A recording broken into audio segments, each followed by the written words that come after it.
evening. Welcome to Buchanan Field at Gonzaga College High School for this match between the Gonzaga Eagles and the St. John's Cadets. My name is Brendan Bean, and I'm here with Andrew Cosney. What do you think the main storyline will be to watch tonight? Well, first of all, this is the 100th ever game between these schools.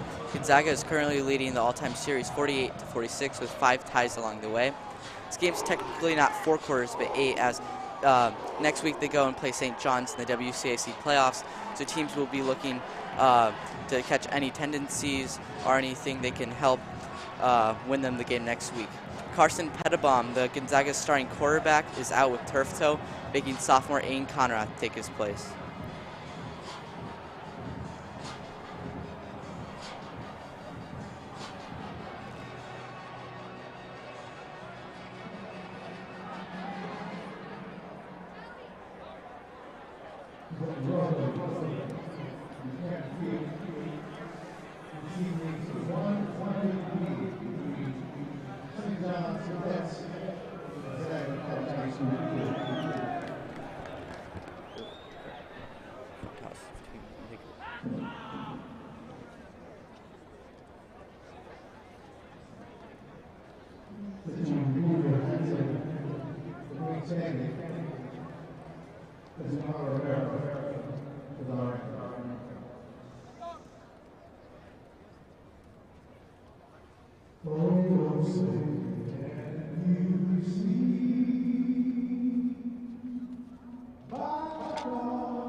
Looks like Gonzaga's won the toss.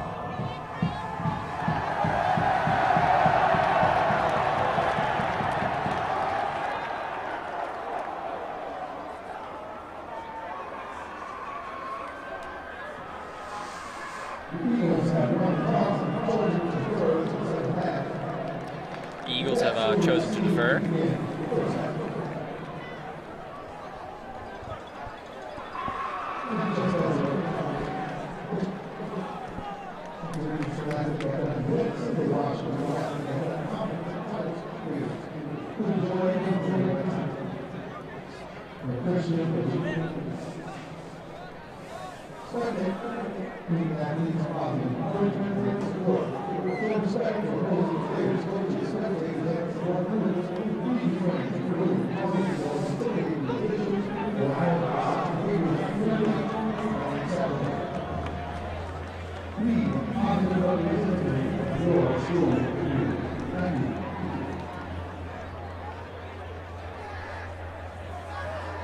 The Eagles getting ready to kick it away to St. John's here.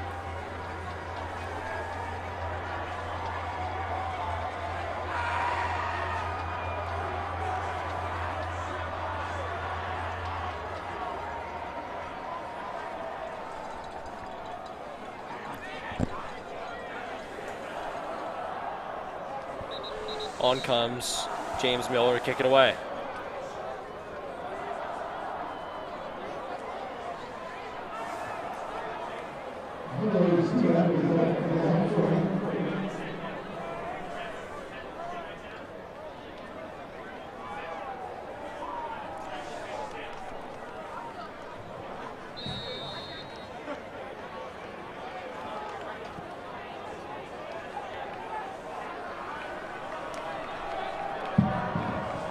Miller taking his steps back. Getting ready to send it off here.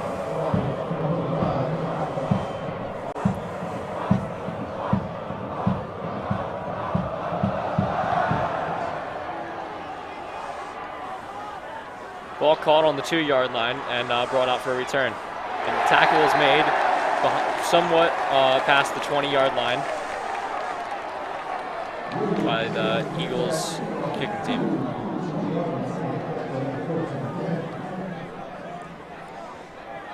And as St. John's takes the field, some key players to watch is Jamar Curtis, the running back. He won Offensive Player of the Week last week for St. John's, and he'll be vital to their game plan. So if Gonzaga can take that away, it will be huge. For Gonzaga, it's Katari Machin. He's their middle linebacker. He's a Penn commit, and he won MVP for Gonzaga last week. Ball taken up the middle, and that run is broken up by the Gonzaga defense.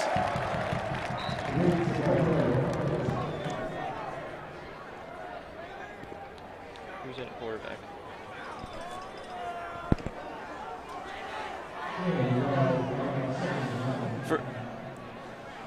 Now we'll bring up second down.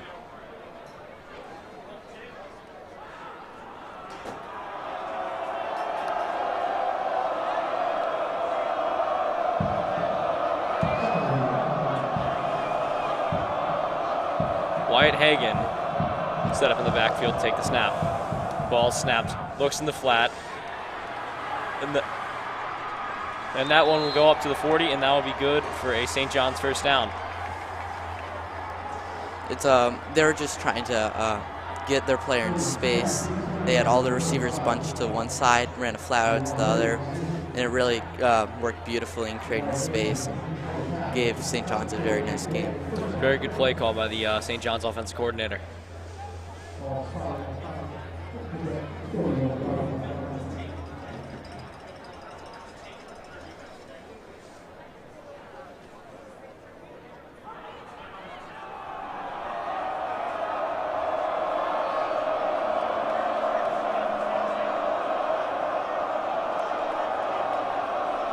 Quarterback back takes snap.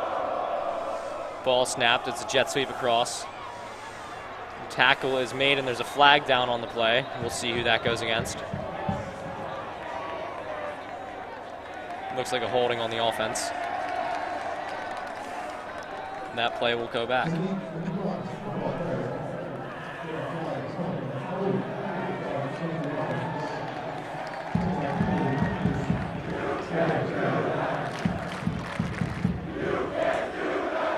Flags really crushed her there. They had a very nice first play there, and a solid 6-yard run, but of course it's negated by the holding penalty, and it'll create for a 2nd down and 20. Yes.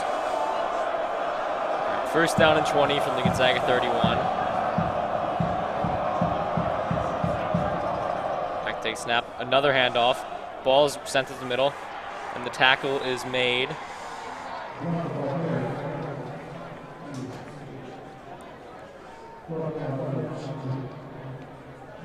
Kadari Machin on the tackle. He's going to be a very key player for Gonzaga. He won their MVP of last week, and he will be a key player in stopping St. John's run game.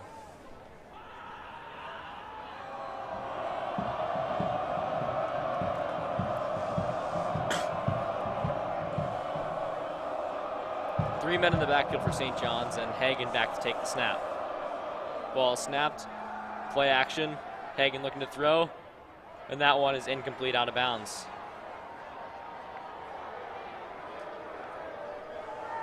Oh, and no, the referees have ruled it a catch. That'll bring the ball up to the Gonzaga 49-yard line.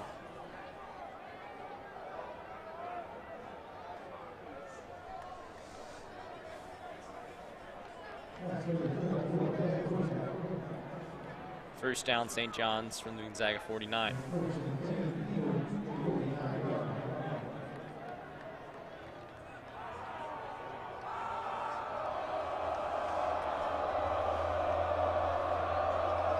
First and 10. Hagan set up in the shotgun. Three men in the backfield again. Ball's handed off up the middle. And that run is broken up, and that should be about a gain of 3 yards. Good stop by the Gonzaga defense. It looks like St. John's is opting for a power run to start the game. Three men in the backfield, one being a lineman or a big tight end, and they're just really trying to run it through Gonzaga.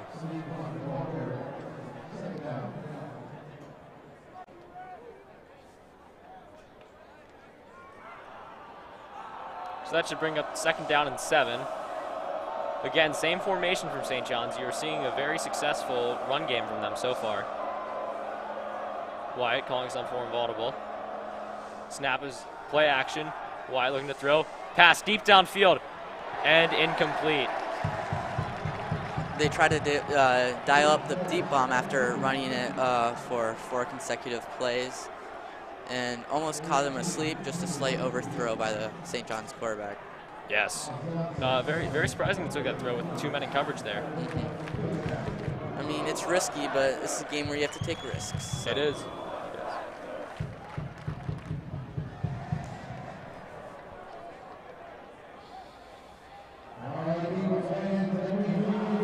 Third and long for St. John's. Crowd getting loud here. St. John's set up 2 in the backfield. Hagan steps back to throw, looking, fires. Intercepted! Number 3 for Gonzaga, and he's going to take it back. And that will come up to, past the 50. Going down, he brings it out at the St. John's 40-yard line.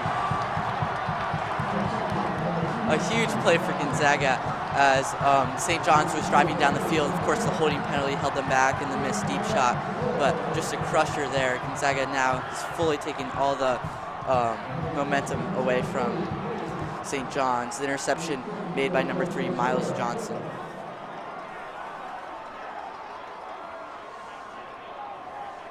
And as Gonzaga takes the field, Aiden Conrath will be leading them out. With the injury to Carson Pettibon, the Gonzaga starting quarterback, Conrath will have to step up to win this game.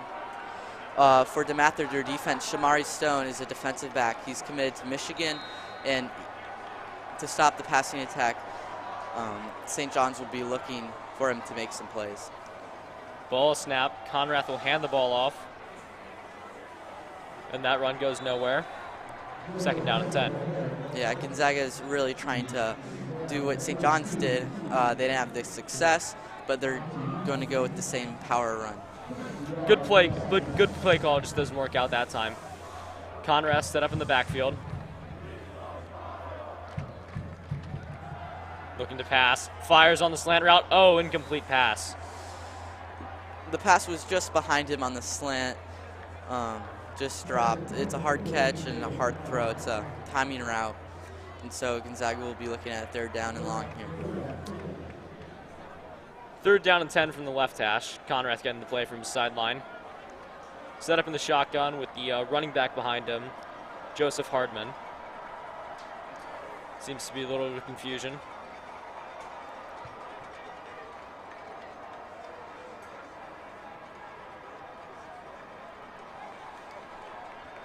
Still in the shotgun now, but now 3 men in the backfield for the Eagles. Conrath takes the snap, drops back to throw, fires. That pass is complete for a gain of about 4 yards. Burt Carroll on the catch. It was just a simple out route, but he was too close to the sideline and was forced out of bounds prematurely.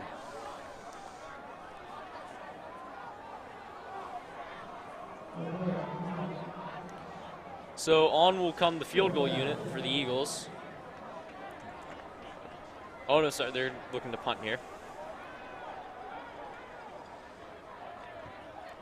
Kick is up.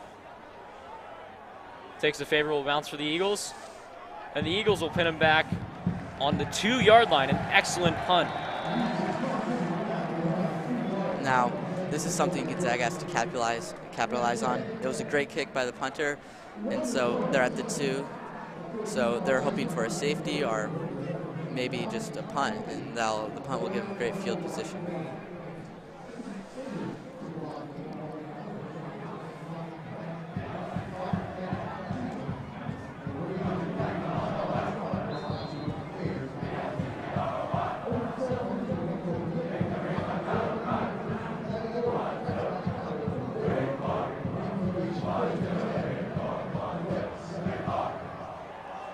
Eagles set up. Ball is handed off out of the end zone. And that is a nice run break up by the Eagles defense. Again, it's Kadari Machin on the tackle. Yeah, he's a very key player for Gonzaga. He's one of their best players on the defense. And that's what he's looking to do all game is find the gap and block it off so the running back can't run.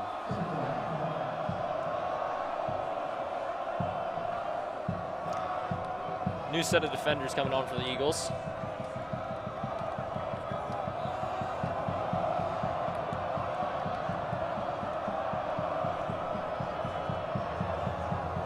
Wyatt set up in the shotgun.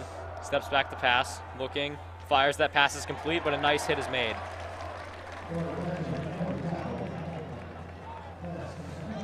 Again, Kadari Machin on the tackle, showing his coverage skills instead of his run stuffing skills as seen before.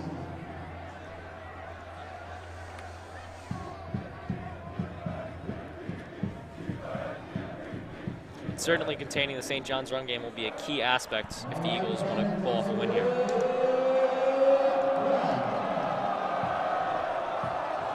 Third and long, Hagen set up in the shotgun. Hands the ball off, and a nice tackle is made there, again, by Kadari Machin. Really a great defensive drive for him there. Gets some help by the big boy up front, Isaiah Neal.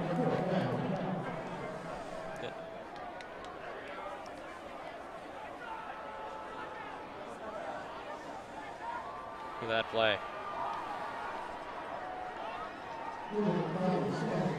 On comes the punt team for St. John's. And this is something Gonzaga has to capitalize. They're gonna, if he catches it, they're gonna start off with great field position. Oh. Uh-oh, punt muffled, but recovered at the 33-yard line for the Eagles. That defensive stop set up Gonzaga with a great field position. They're gonna be just where they were with the interception, but hopefully they score this time. Ball set up at the 34-yard line of St. John's, and Conrath will take over.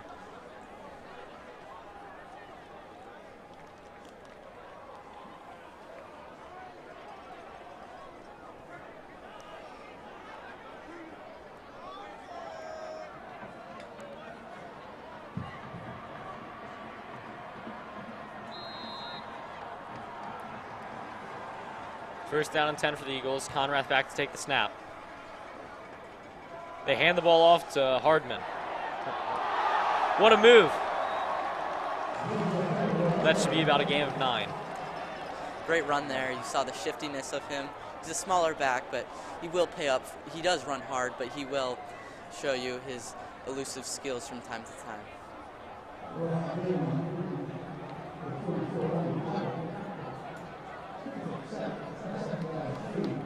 Conrad back to take a snap. That'll be another handoff. That run broken up by the St. John's defense. Another nice jump cut shown there with his vision, but just too many St. John's players on the tackle. They're opting for the same strategy as the first drive as they look to run the ball.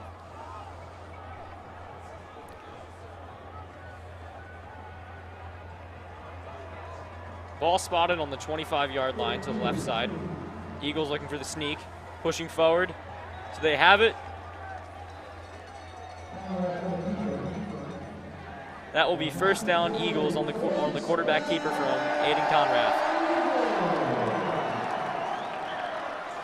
You won't see a lot of QB runs other than that in the game. Conrad is more of the throwing type versus where Petitbaum was a runner. And so Gonzaga will hope to use his arm as an advantage, but they have to stay wary that he may not be the best of runners.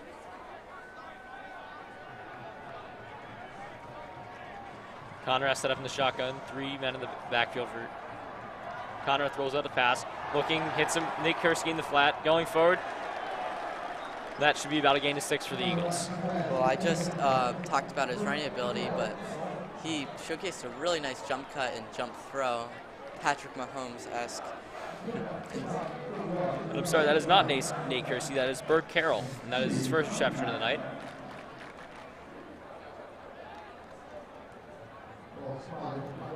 Conrad again in the shotgun. A lot of plays from the shotgun for the Eagles. Two receivers on the left side. Snap is taken. Handoff to Hammond, and that will go forward. Ball seems to be on the ground, but the runner was ruled down. Gonzaga stays with the ball.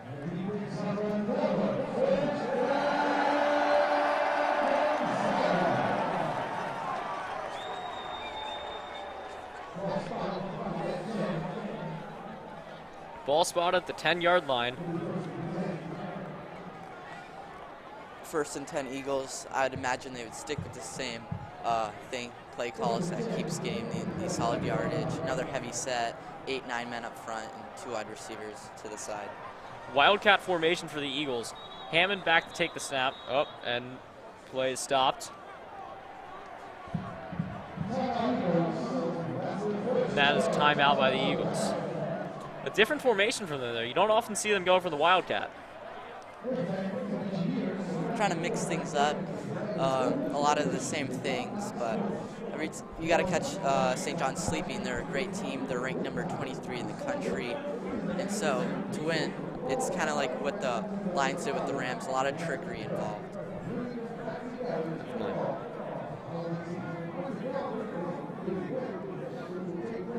St. John's is currently sitting atop the WCAC with a 3-0 record, and on the season they're 8-0.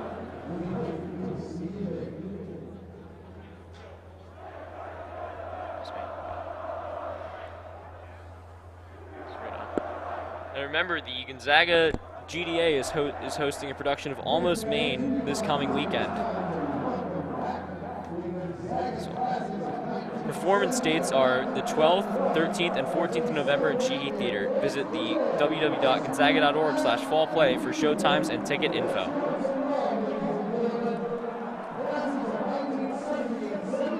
Gonzaga's record is 5-4. They had some losses to DeMatha and Good Counsel along the way. They're 4th in WCAC though, at a 1-2 record.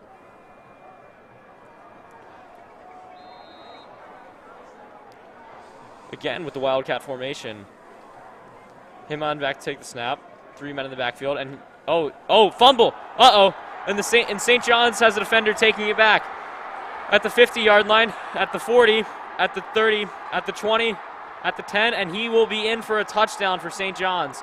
Not what you want to happen there if you're Gonzaga. Wow, a real crusher there. Gonzaga's down on the goal line, almost scoring but then just a botch, a wildcat jet sweep, and St. John's took advantage and ran it back for a touchdown. You can see the frustration on the field from some of the Gonzaga O linemen.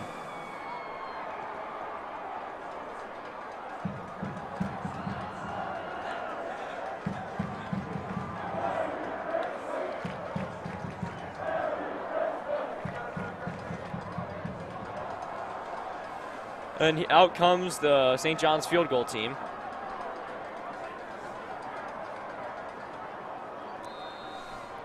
And that'll be Shane Messenger for the kick.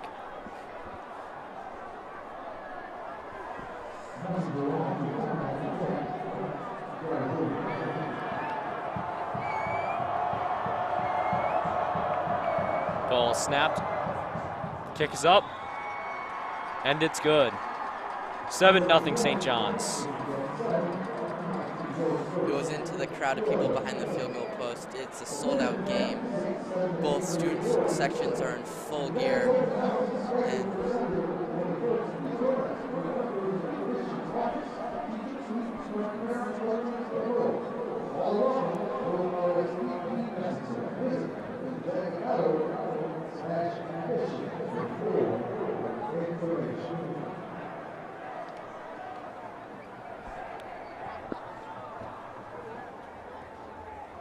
could you ask him to zoom in on who's returning, just so I can quickly see?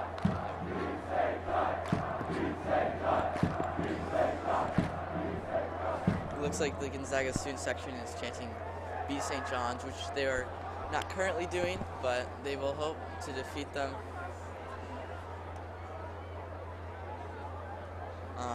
Let's see if Gonzaga can recover from the botched play and keep their heads up and drive back down the field just as they did. Yeah, certainly looking for a better result on this drive. Out comes the St. John's kick team.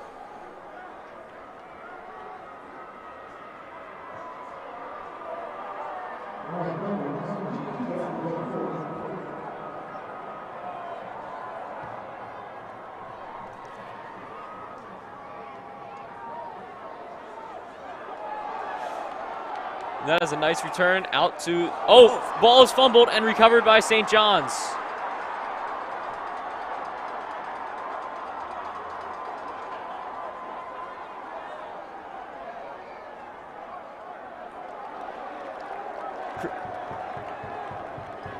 And it will stay with Gonzaga ball, but not 2 fumbles in a row, not what you want to have. Hopefully they can tighten that down. Wow, they just escaped a catastrophe. It would have sent St. John's up with great field position, and they're just lucky they still have the ball.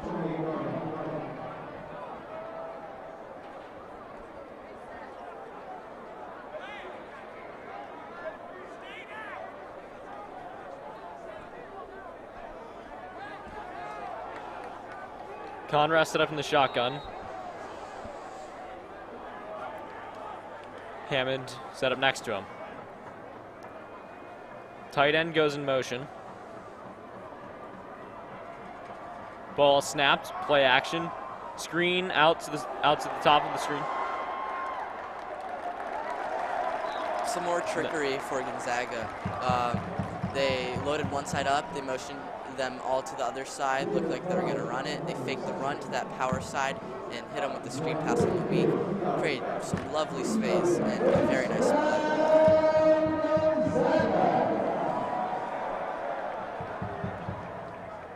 Ball's handed off to Hammond. Dancing back and forth, but unfortunately, he cannot find any space to run. It's going to be a 2nd down and 10.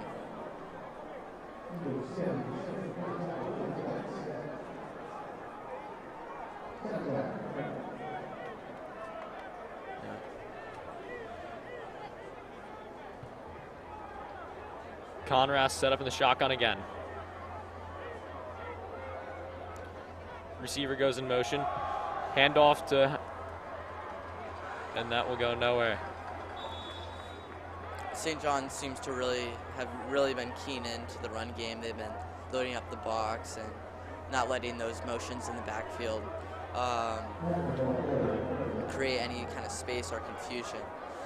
so it'll be another 3rd down and long for Gonzaga. Hopefully they can convert here.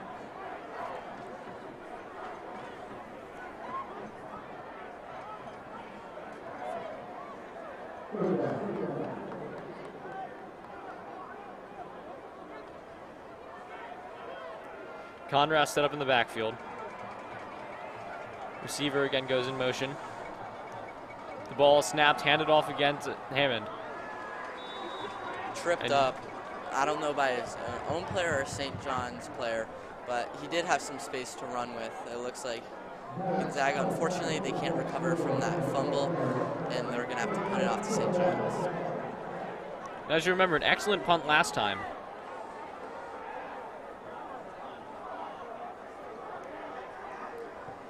Kick is up.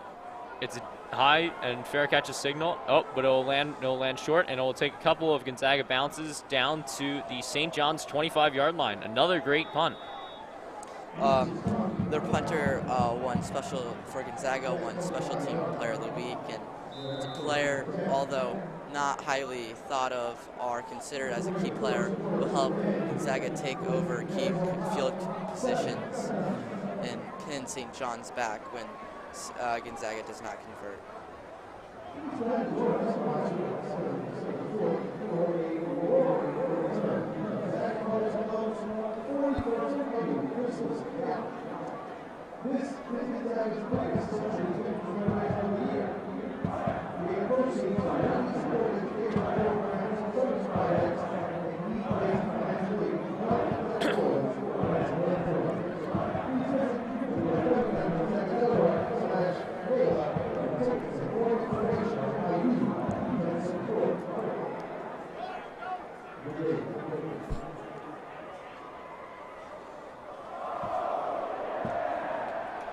Attention families of 6th, 7th, and 8th grade boys. Gonzaga's open house is scheduled for Sunday, November 21st. Please join us to meet members of our admissions office, teachers, students, current parents, coaches, and more. All are welcome, no RSVP necessary. Visit www.gonzaga.org/admissions for more information. Oh! Ball is fumbled. It appears to be recovered. Yes, it's recovered by the Gonzaga defense on the 24-yard line. Wow, how had the tables turned.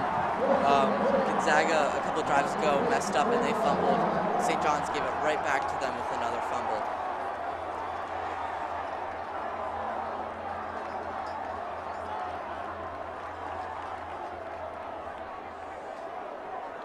Well, with this great field position provided by Miles Johnson on the fumble recovery, Gonzaga hopes to capitalize this time with a score.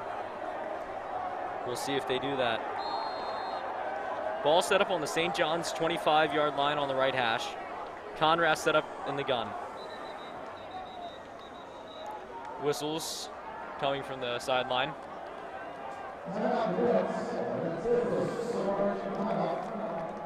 Timeout for St. John's. Probably going to talk over that botched play they just had.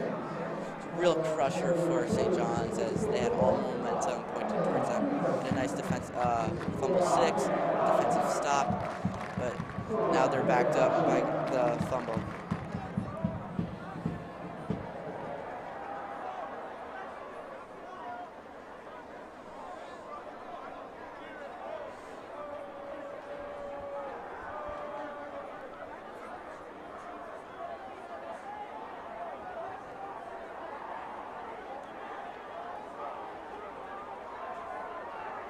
This will be 1st down and 10 for the Eagles from the St. John's 25-yard line.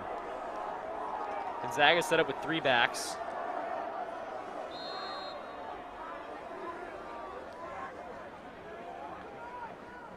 Ball's handed off. Going, has blockers downfield. Looking, and that play will go down to the 7-yard line. And this great play call by the Gonzaga offense coordinator. Just a great play by Gonzaga. They faked the jet sweep a couple times with Brendan Lee, the wide receiver, but this time they ended up doing a reverse pitch, which created a lot of space for him to run for a nice 17, 18-yard gain.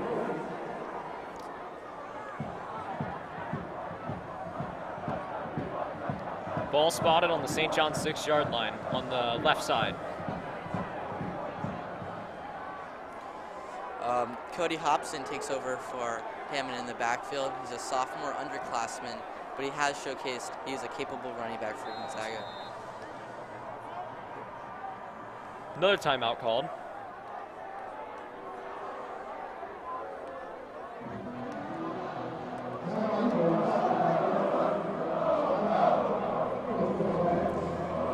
The timeout for Gonzaga, probably talking things over. Hopefully they don't fumble this time, and just they need this score to recapture and tie the game.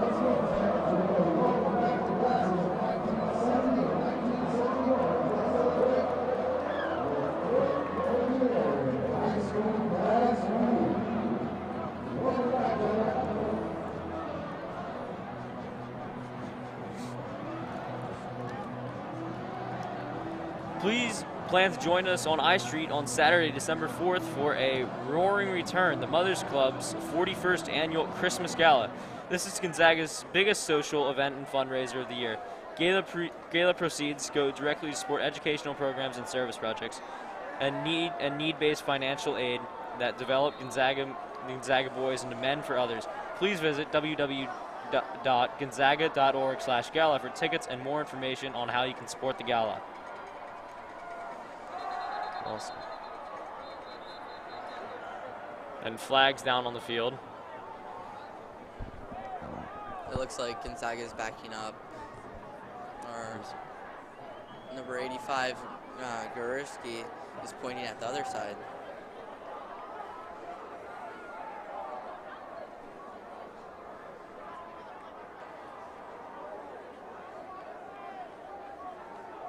Seems to be some discussion.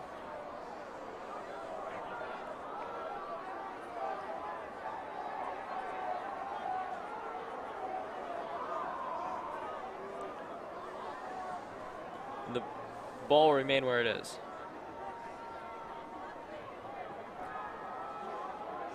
Three in the backfield for Gonzaga. Conrath set up in the gun.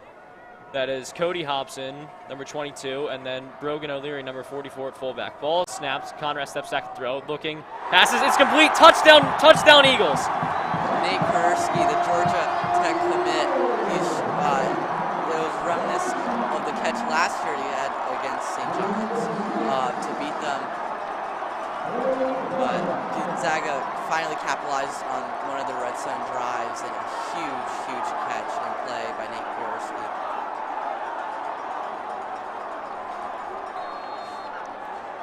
The Eagles appear to be going for two, and look at this formation. Fullback. Wow. Wow, this is quite a formation here. Oh, and there appear some interesting moves from the Eagles here. Now they appear to be set up in a place kick formation. See if there's any trickery here. Yeah, it seems like they were just trying to get St. John's with a wrong amount of number. Oh, looks like, and someone is hit after the play. It looks like James Miller, the kicker, was rough on the play, which will help Gonzaga tremendously on the kickoff. But no flags are seen down though.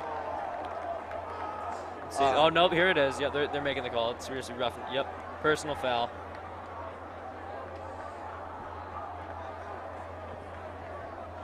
But Gonzaga with that trick play, what they were really trying to do is confuse St. John's. Maybe we'll get a penalty, which they did anyways, and try to catch them out with more than 11 men on the field.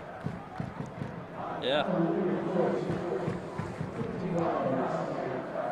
Some very, very interesting decisions by the Gonzaga offensive coordinator. Very, very creative.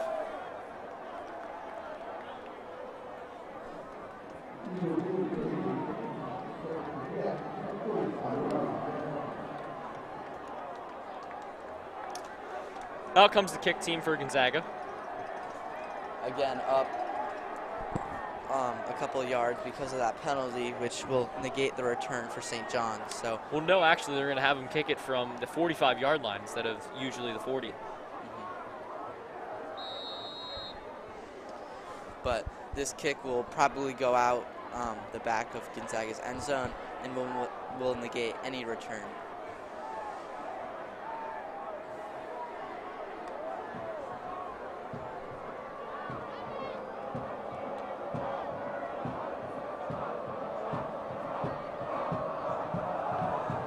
Kicks it off. And that one will float and hit the goalpost. Almost made 3 points, but yeah.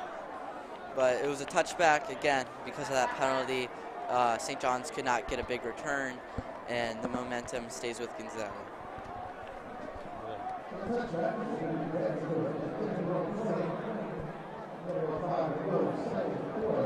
And out comes the Gonzaga defense. Ball on the 20-yard line in the middle.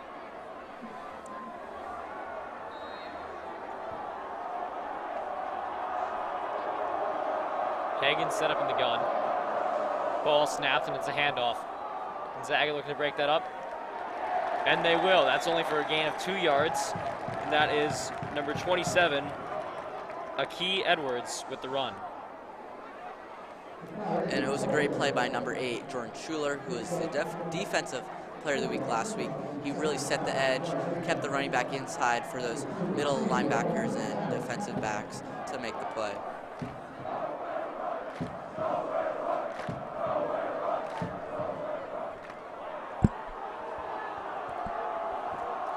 Same formation for St. John's.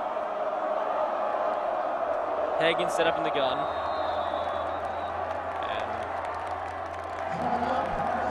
appears to be another timeout by St. John's. Now both teams down to 1 timeout with 10 minutes left in the second half.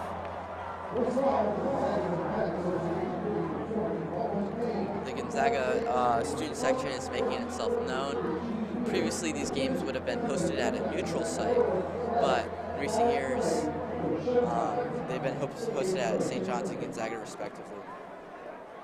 So home field advantage would be a great advantage for Gonzaga.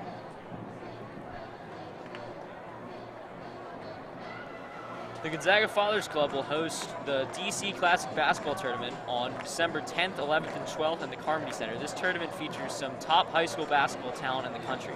So mark your calendars and plan to visit and plan to catch some great basketball sporting good works in December. Visit www.gonzaga.org/DC Classic for more information.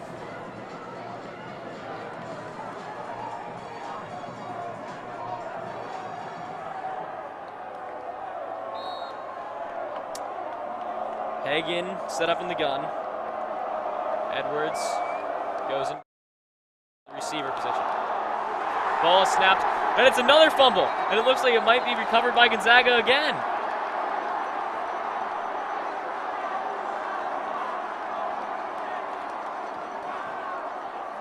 We'll see how this comes out. It is Gonzaga ball. That's incredible. Two fumbles and 2 drives in a row. I have one word for that. Wow. Wow, that could not happen. And wow, that is great for Gonzaga. Fumble on back-to-back drives. And Gonzaga, again, is going to be set up in the red zone due to a sloppy play by St. John's. Yeah. So the ball will be spotted on the 16-yard line towards the right side. Look at that, the recovery made by number 2, Kidari Machin. Big game for him today. He already had a couple of tackles. You're going from the Wildcat formation again with Heyman taking the ball, and he will run it down to the 15-yard line for a gain of 1. 2nd down and 9 for Gonzaga. But Kidari Machin is really making his presence known. 3-4 tackles on the day with that fumble recovery. It shows you why he was the MVP of the game against McNamara, where Gonzaga won 14-0. Conrad's getting the play from the sideline. But behind him, number 10, Cameron Ball, a Buffalo commit.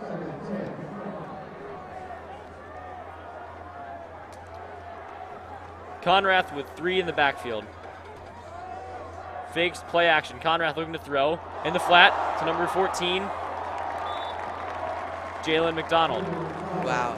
It was interrupted by the edge rusher for DeMatha, but Conrad still found a way to get it out into space. And number 14, Jalen McDonald, found a way to get some yards and make some space with his shiftiness.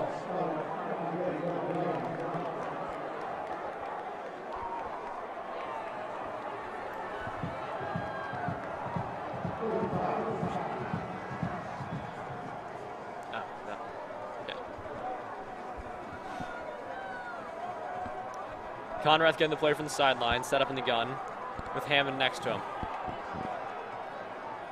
Conrath steps back looking to throw. Fires one towards the end zone. It's up, and it is incomplete. Pass intended for Nate Kursky. They were trying to replicate the last drive, but unfortunately they did not replicate it well enough as pass falls incomplete. But just a nice back shoulder fade to Nate Kursky, a big target. 4th down and 5, and it appears on will come the field goal team for the Eagles.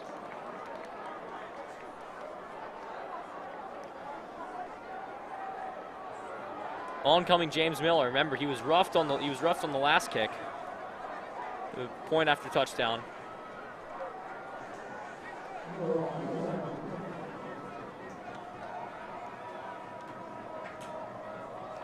Snap, the hold, and the kick is up, and it is through the uprights and good. Well, Gonzaga didn't capitalize fully on the turnover, only gaining 3 points, but a score is a score, and they now lead St. John's 10-7.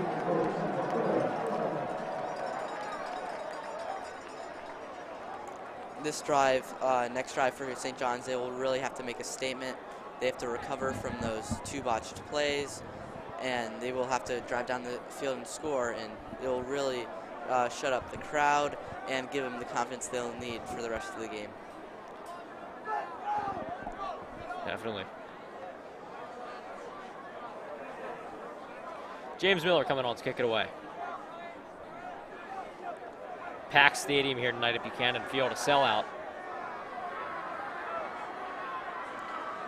Those who could not make it, although not in person, they get to witness this broadcast. Thank you for joining us.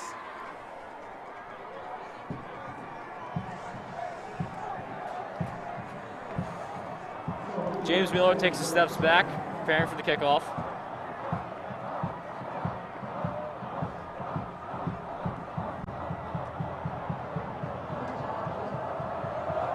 A good kick from Miller, and that one will fly into the St. John's end zone for a touchback. DeMatho will again be placed on the 25. As I said before, they will have to show Gonzaga that they won't commit mistakes, and they'll make Gonzaga make mistakes. And this Gonzaga defense, really a good night. 2 fumble recoveries for them, and have held St. John's back. They also have that interception, and St. John's has not done particularly well on offense. Their only score coming from that fumble recovery. Yes, that's true. Hagen in the gun. 3 men in the backfield for St. John's. Ball snapped and handed off. Bounces out to the left side, and there's a flag down. We'll see if, what that is. This may be coming back.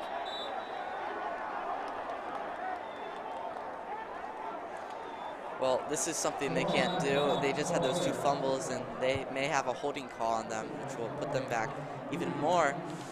And so they really have to find a way to play a cleaner game, and that will be the way to beat Gonzaga, who seems to have a fire lit beneath them with this great rivalry.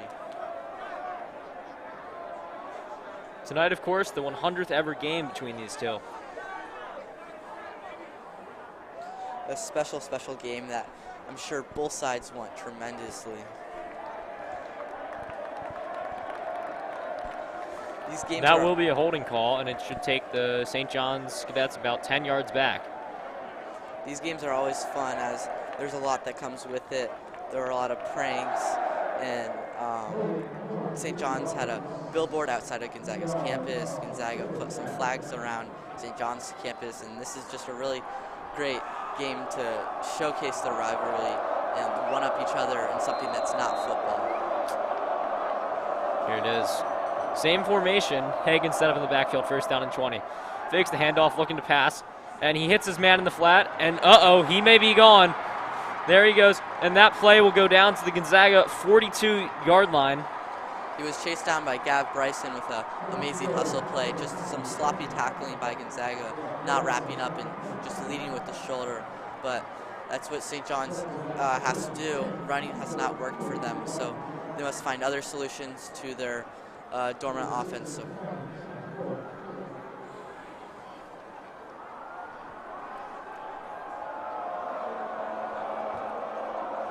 Hagen set up in the gun. Three receivers on the left side for St. John's. Ball snaps. Hagen rolling out right to pass. Another completion. And that pass will go after the big hit made by number 39. 39. Wow, that was a stick. Kanona Winston, the defensive back. He will feel that tomorrow for sure. He went flying, but it's not the proper tackle. That's what kind of punished Gonzaga on the last play. They really have to focus on wrapping up. Yes, and that play will bring the St. John's Cadets down to the Eagles' 27-yard line. They're lined up on the right hash. Appears to be a new quarterback in for St. John's. That's number 6, Miles Slade, the junior. Snap, ball's handed off to number 27. Great play by Kadari Machin, but there seems to be another flag on the field. Kadari Machin having a great game so far, helping on yet another run. And really, if you're St. John's, a flag is the last thing you want here, especially as a holding. That could take you back out of field goal range. Obviously, St. John's wanted to tie this up going into the half. And that is a hold. There it is.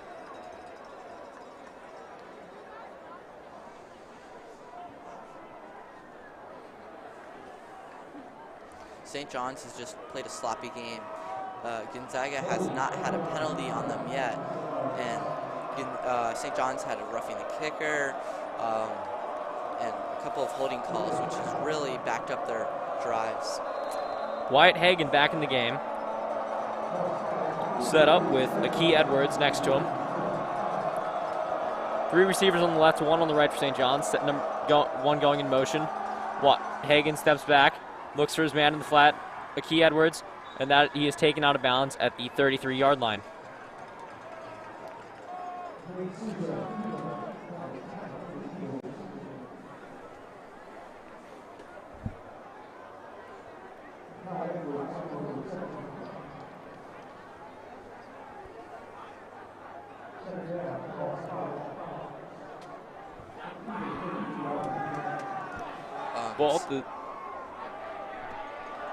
Ball at the 32-yard line of the Eagles there.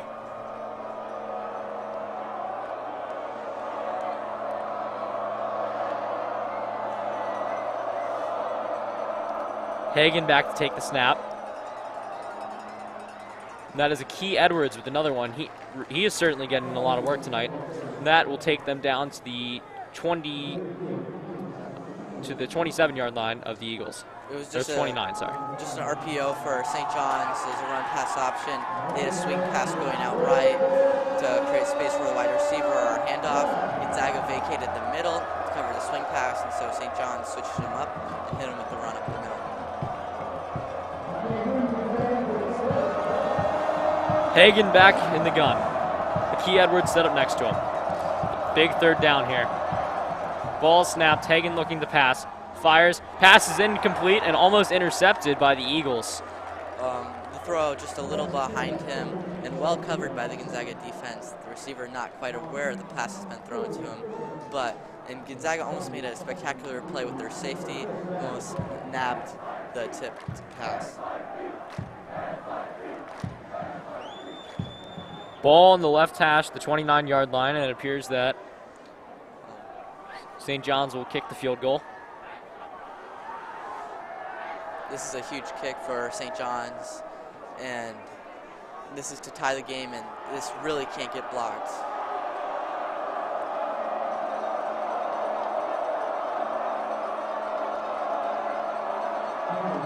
Shane Messenger, flags.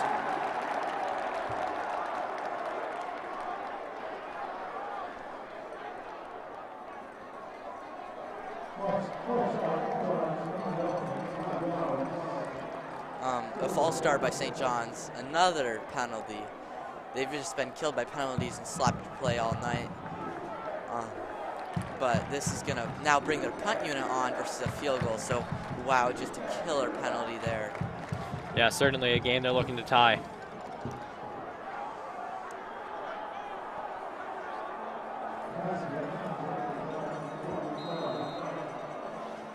Ball snapped. St. John's looking for a punt here. Hopefully, one. That one will land and take a cadet bounce down to the 13-yard line.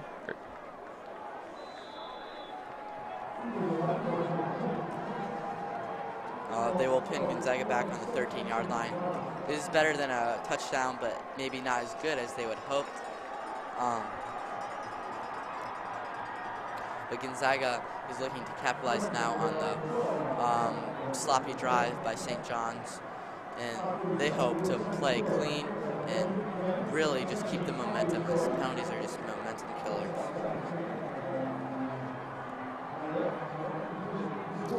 Conrath will take over again. Heyman lined up next to him on the right hash.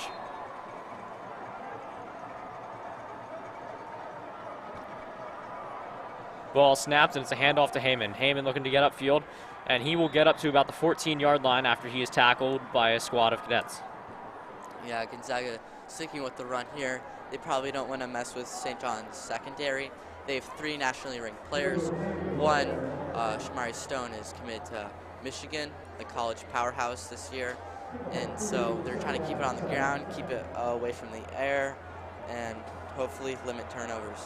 If you're Aiden Conrath, you're thinking twice about throwing that ball into that secondary. Conrath back in the gun, same formation. Steps back, fires, looking for someone in the flat there. The reception made by Nate Kursky.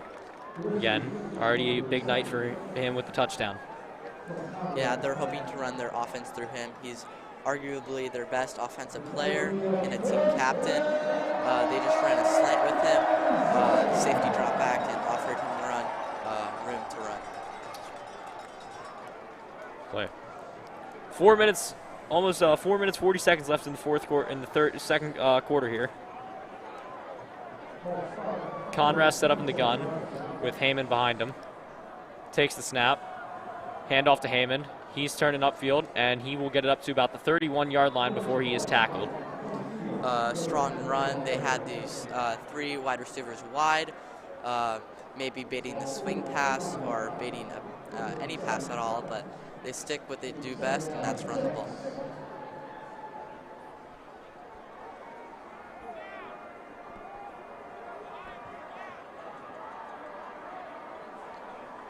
Looks like a fake snap to try to jump off St. John's. There was some movement, but it wasn't called. Some communication between Conrath and his O-line here. Conrath back in the gun again, same formation. Heyman set up behind him. Ball snapped. Oh, and he hits him in the flat there. That play about up to the 31-yard line. It was immediately picked up, though, by the St. John's secondary. They were stuck right with him through the entire play and made a nice tackle. Ball spot at the 32. Second down, Gonzaga. But Gonzaga's, third down and 1 now. Gonzaga's really been sticking with some short passes in the run, not airing out, not taking too many risks as they are ahead. 1 yard to go here for the Eagles. Set up with in the I formation. Ball's handed off. A good power run by Hammond, but that would be like almost a 7-yard gain out of the I formation there. Wow, a small guy with power. He may not look big, but he sure does run hard, which the legs keep driving, and those extra yards will really be important for Gonzaga. Ball set up at the 38-yard line. I formation again. Same play. Handoff to Heyman. And he will bring it up to the 41-yard line. He is just running all over this St. John's defense, and I bet he feels good about that. I bet the offensive line does too. They're clearly dominating the St. John's up front, create nice room for Heyman to make cuts and run. Oh yeah, you definitely thank his big guys tonight. Mm-hmm. Better give them their turkey for Thanksgiving. Yes. 3 receivers to the right side. Ball set up on the left hash mark for the Eagles. Conrath from the gun.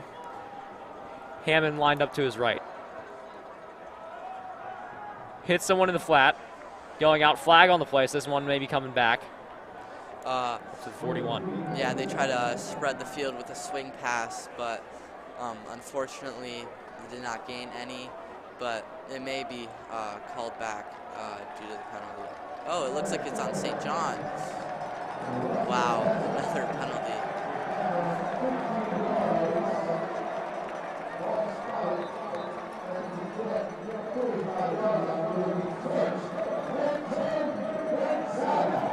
First down and 10 Gonzaga from the St. John's 45-yard line. What a drive. Two minutes left in the second quarter.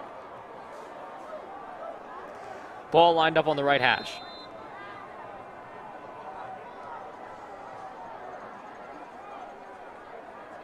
Two receivers lined up to the left side. One lined up on the right. Conrath back in the gun. Hammond to his left. Receiver goes in motion.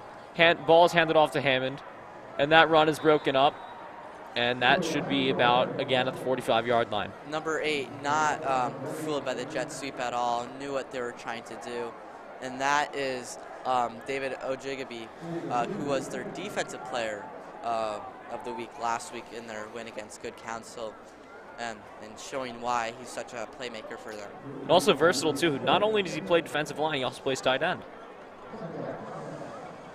Conrath set up in the gun, takes the snap, drops back the pass, fires. Oh, and that pass is just barely incomplete.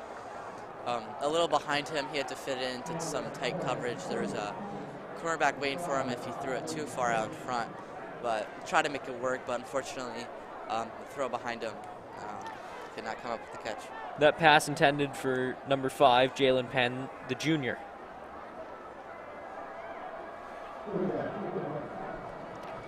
Ball still on the right hash.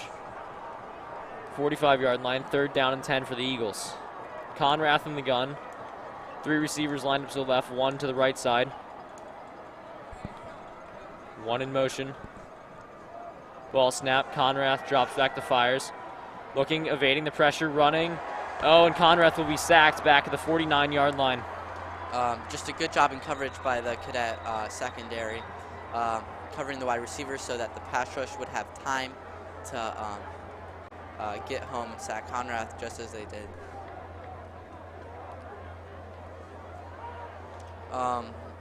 Gonzaga letting the clock run out as the first quarter is winding down to an end.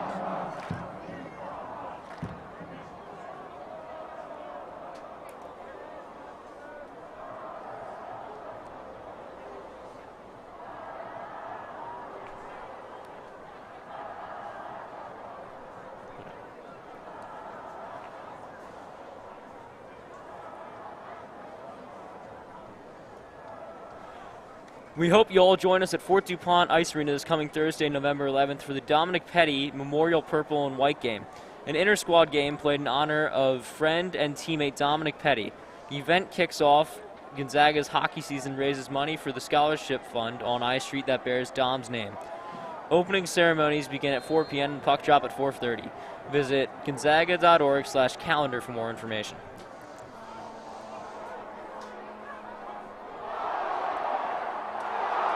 Oh, big play here. It seems punted back, and the ball will be at the St. John's 13-yard line with 41 seconds left. St. John's going to try to bring out this 2-minute offense here.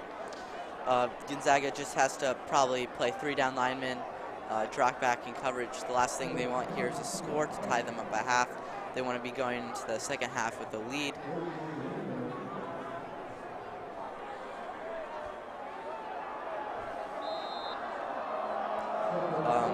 St. John's does have to take a little bit of risk, though. Their quarterback has already thrown an interception, and they may risk doing that again. It looks like a handoff here to, that is Akey Edwards again. That should be about to the 16-yard line, a gain of 3. They were trying to fake the 2-minute offense with a running back draw up the middle, fake the pass, which Gonzaga is expecting them to do, and hit him with the run. All right, Hagan lined up in the gun here. Hagan steps back, fires, hits someone in the flat. That will go out of bounds, stopping the clock. That's a great play by their wide receiver. Number 2, Josh Thompson. And St. John's has used 2 of their timeouts, talking things over after some ugly plays, resulting into turnovers. So they only have 1 to use on this drive. 14 seconds left here. St. John's with one timeout. You're going to try to do something with this drive. Hagan lined up in the gun, takes the snap, and it's a handoff to Akey Edwards. Edwards will bring the ball up to about the 25-yard line. That's good enough for, I think, a St. John's first down. That will erase any idea of Gonzaga getting the ball. Clock running here. It looks like St. John's will just let it go into halftime.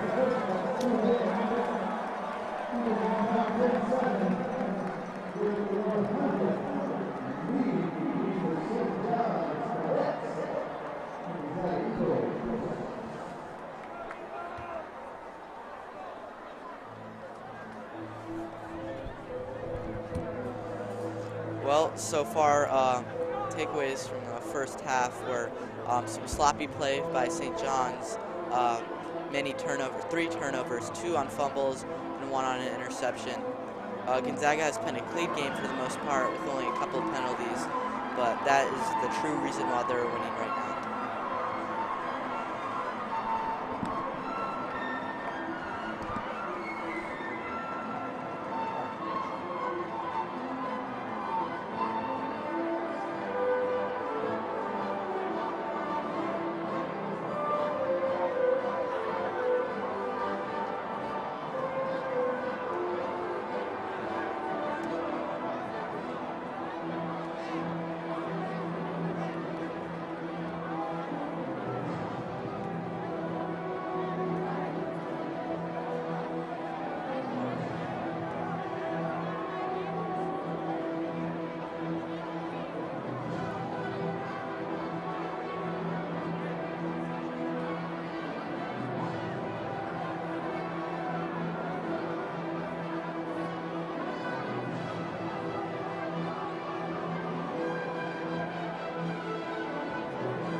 And here come back out the Eagles.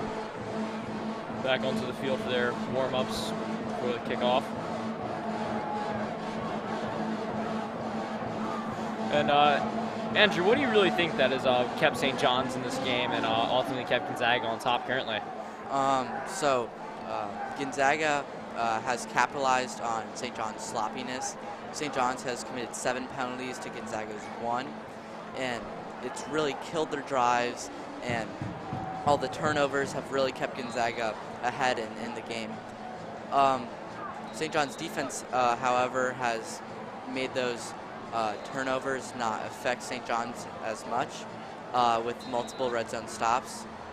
They capitalized on their 1 turnover of returning a fumble for a touchdown, which is their only 7 points.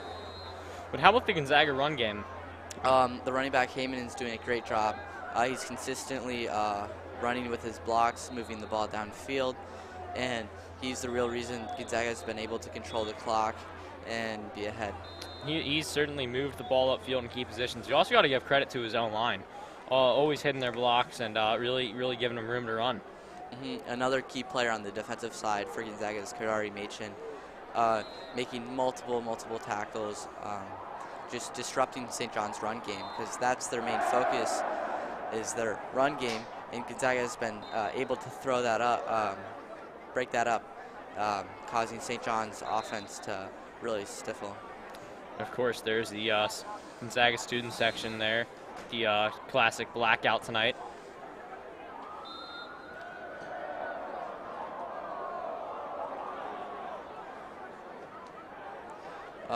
Gonzaga still seems to be warming up. There seems to be 1 minute till kickoff. St. John's will hopefully have a better and second half, plagued with less turnovers and mistakes, and Gonzaga just needs to keep up what they're doing. What they're doing has kept them ahead, doing great, and that's what they have to do to win the game. Conrath has taken over due to Pettibon's injury. Gonzaga has had trouble passing the ball. However, St. John's has a great secondary. They have 3 nationally ranked prospects. One's committed to Michigan.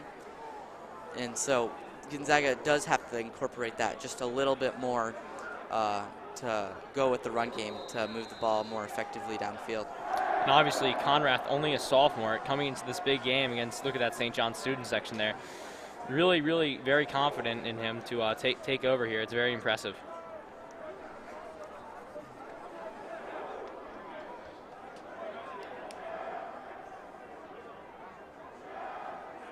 We also saw a brief appearance of another underclassman for Gonzaga, Cody Hobson, in the backfield. Conrath and Hobson are 2 big difference makers for Gonzaga, making starting varsity as underclassmen, and they've shown their effects on these past games.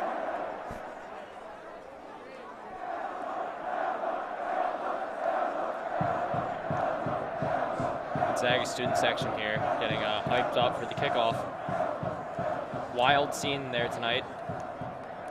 And there he is there, number 22, Cody Hobson. And number 44, another difference maker tonight, Brogan O'Leary, the fullback for Gonzaga. He's been making some key blocks, allowing their run game to get upfield. The fullbacks never get enough love, but they are true difference makers. A great one will open up space in the run game, clear out linebackers out of the middle, and just open up big plays. St. John's will kick it away here. That was another huge thing about Gonzaga, is they chose to defer when they won the toss, giving them the lead and the ball at half. Good. I couldn't ask for a more desirable situation if I were the Eagles right now. Kicker comes back to adjust his ball there for a sec. Doesn't like his eye there. Yeah, it seems to be a little wind, maybe blew over. We'll see if that's weather's a factor going later into this night. Maybe that's also something disrupting the pass game. As well as may affect any big kicks later in the game as the game winds down. That'll be interesting. Game will lead a field goal right now. We could that kicker to kick it away. And that is caught on the 1 yard line. It'll be brought out for a return. Looking. for a big return, and that comes out to about 30, a little bit of pushing and shoving after the play there. Yep. Jalen McDonald is, again, showing his shiftiness, ability to break tackles and make plays. A great return, and it'll set Gonzaga up 7 yards past where they would have been if he let the ball fall in the end zone. Extra yardage making the difference tonight for Gonzaga. Look at that downhill running there. Isn't that ball out to the 32-yard line? Conrath comes back out with the offense. They hope to replicate the success on the ground, but also add with the air. JoJo Heyman lined up on the right side of Aiden Conrath. Conrath in the gun, takes the snap, fakes the handoff, and he will hit his receiver in the flat, looking for a big play. There is Kursky, and he is another difference maker tonight. He's caught Gonzaga's only touchdown tonight, and that is another good play there. That'll be, I think, just short of a first down, but a great play. Yeah. Oh, no, sorry, that's they're going to move the chains there. It's first down. He's really showing how he should be qualified of the commitment to Georgia Tech, and they're using Aiden Conrath effectively. He does have a quirky throwing motion, but he used his sidearm throwing motion to get it under the defender's arm, just like Patrick Mahomes. And 3 men lined up in the backfield for the Eagles. That's Brogan O'Leary and Aiden Conrath, and there's Joseph Harmon.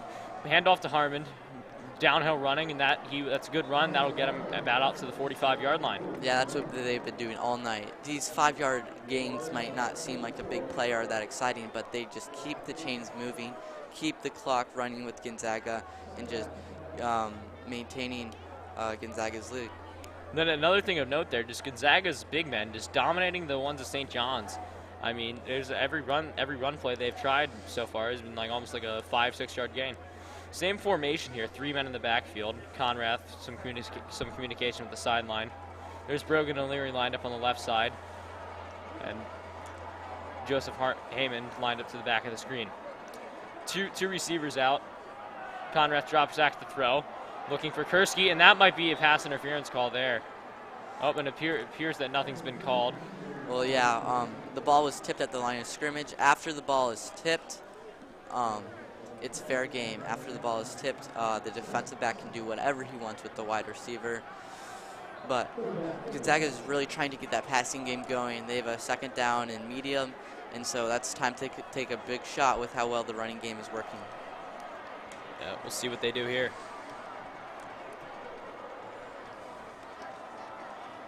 That should bring up about 3rd down and 5 yards to go here. Conrath, same 3 people in the backfield formation, but this time with a different one in the backfield. That'll be Burke Carroll, the tight end. Conrath steps back to throw.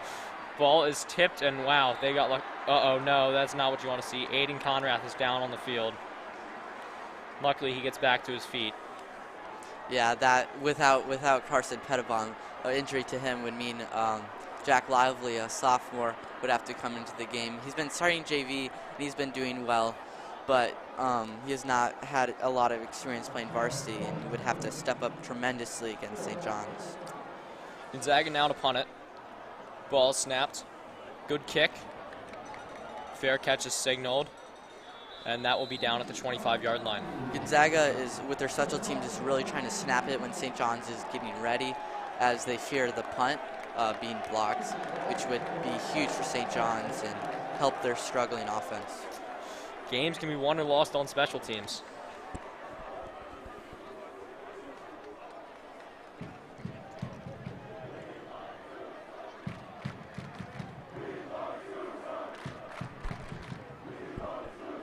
And St. John's is really looking this drive to get the offense going. It's something that has not been happening all night.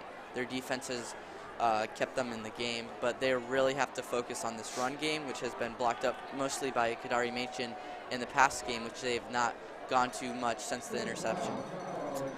Yeah, I think that Gonzaga secondary has them scared.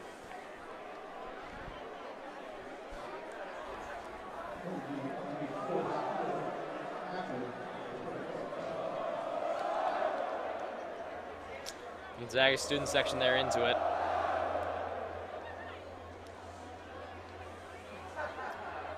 And that's another huge factor for Gonzaga's home field advantage. It was something that St. John's was supposed to have last year but didn't get because of COVID. But this year, home field advantage will hopefully win Gonzaga this game. Here's the Gonzaga defense. Ball on the 13-yard line. Hagan back to take the snap. Looking. Handoff. That will be the tackle made at about the 16-yard line by the Eagles defense. Another good play by Jordan Schuler. In the first half, we've seen him disrupt the outside run, setting the edge, forcing the running back to cut inside, where Kadari Matron would make the tackle, but showing his presence inside this time.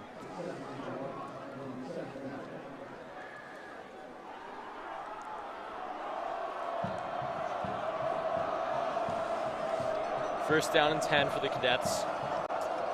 Hagan lined up in the backfield to take the snap. Hagan steps back to pass, looking to hit his man in the flat, and they'll be taken out of bounds at about the 25-yard line.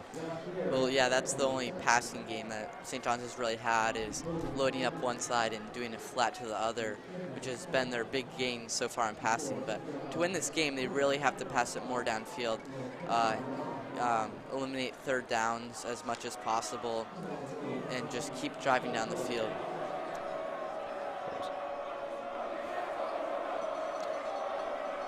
First down and 10 again for the Cadets. Hagan back to take the snap. Hagan hands it off, and that's going to be a big run for the Cadet. Ball up to the 49-yard line for the Cadets there. Yeah, just a strong, powerful run.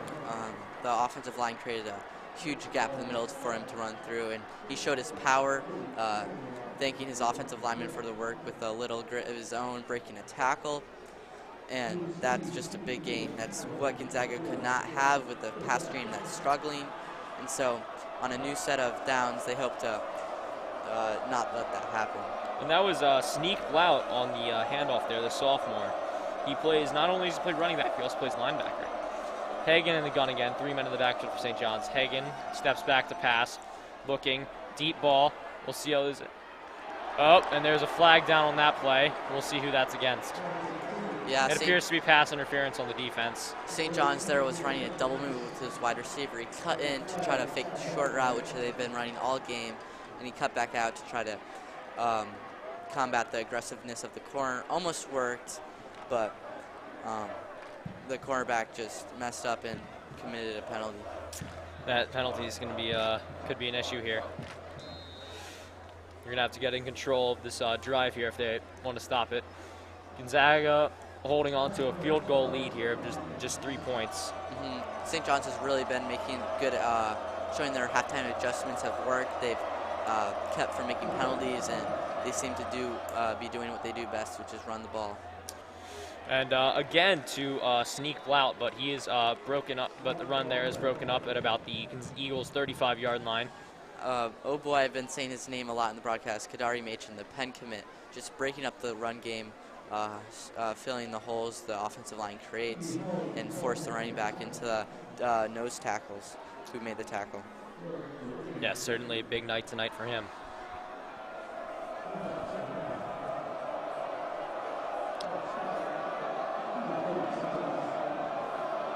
Second down for the Jets here.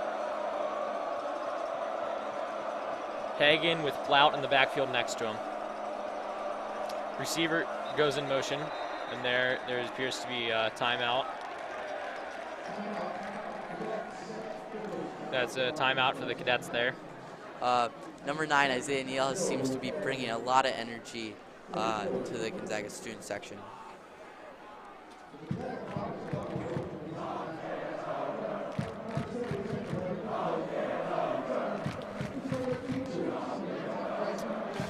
Each year, on the night before Thanksgiving, Gonzaga's oldest tradition, the Alumni Smoker, draws hundreds of people back to I Street for good company and good times. The Smoker is an annual reunion of sorts for alumni, friends, and Gonzaga fathers, past and present. Bring them down together to kick off the holiday season. Mark your calendars for this year's event, which will take place on Wednesday, November 24th. Visit www.gonzaga.org/smoker for more details to register. We hope to see you there. The Cadet offense coming back on the field.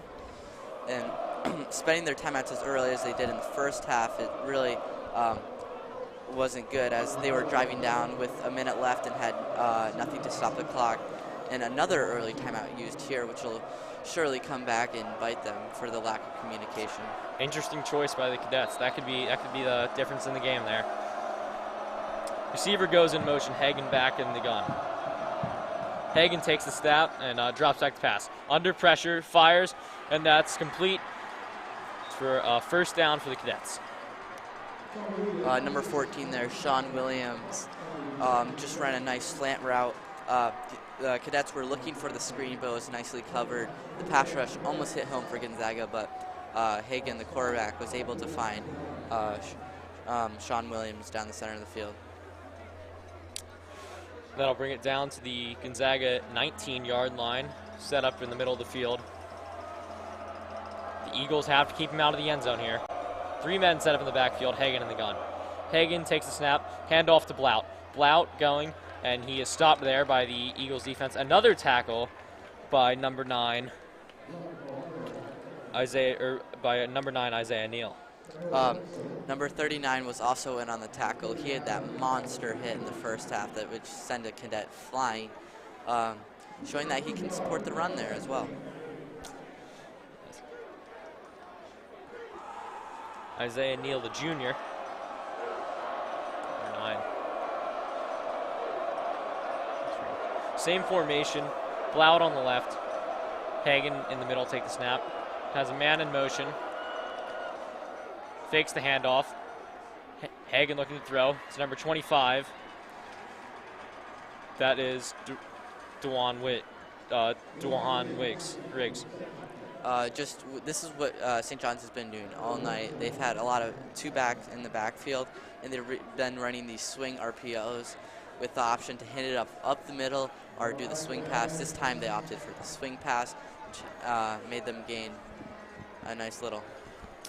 Sling Gonzaga has had trouble defending tonight. We'll see if the defense can make the adjustment to stop that. Huge third down here. Hagen set up in the backfield with Blout next to him. In the gun, Hagen takes the snap, drops back the pass. Under pressure, fires out, incomplete pass, and that will be big play there. We'll see if St. John decides to bring on the field goal unit. Yeah, Gonzaga's pass rush has not played much of a role here, but they did here, just forcing him out early, forcing the incompletion. This is the best case for scenario for Gonzaga here, just a field goal and not a touchdown. Huge field goal here. Right there you'll see a sign which many of you may have seen all over the DC area, as pranks are in full effect. Number 34, Ryan Dungle, the sophomore, on to kick this. The kick is up, and it is wide. Wow, that is a huge miss, but there appears to be a flag on the play. Oh no, that could cost the Eagles. Gav Bryson coming around the edge almost blocked it, which may have forced the kick wide, but just something you cannot do. We saw St. John's do it earlier with no effect besides a penalty on the kickoff. This will allow St. John's a first down and another shot at a touchdown, which is something Gonzaga could not have happened to them. Wow, that is quite a play there. Very, very unfortunate for the Eagles. Takes all the momentum off of the out of the crowd and out of the players as well. They just came up with a big stop, but just a mental mistake.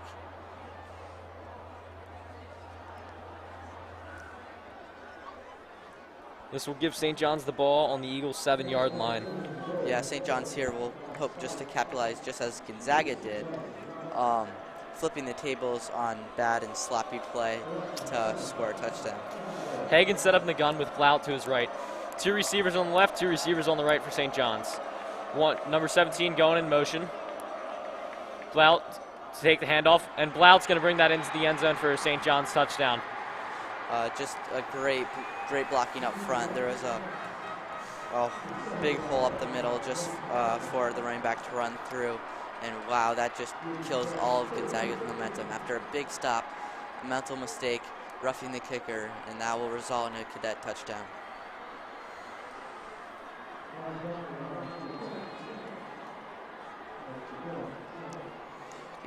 Gonzaga lining up for the field goal, this time hoping not to rough the kicker. Ryan Dungle, the sophomore, take the kick again. The snap, the hold, the kick is up. And it is through the uprights and good. That one onto North Capitol. Gonzaga almost got home on that kick block, but St. John's well-executed play and got it off and into the uprights. Now, if you're Aiden Conrad here, you think you got to get back on the field and you got to drive up the field and score a touchdown here. You don't want to make this a 2-possession game. Yeah, that's for right, Brendan. They have to make St. John's commit mistakes. Whoever commits the mistakes will be punished, just as we saw in the last drive. And so Gonzaga is hoping for a big return to recapture the crowd and the momentum. Gonzaga's student section seems to be jeering on the St. John's.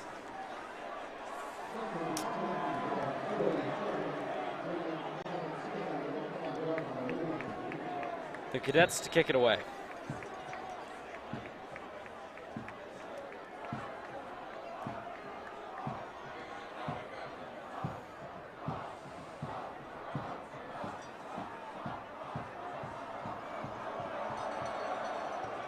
Line drive kick. And that one will go back into the end zone and is fair call. Just a great kick. This it allowed St. John's to not have to cover the kick and nullified any chance of a big return by Gonzaga.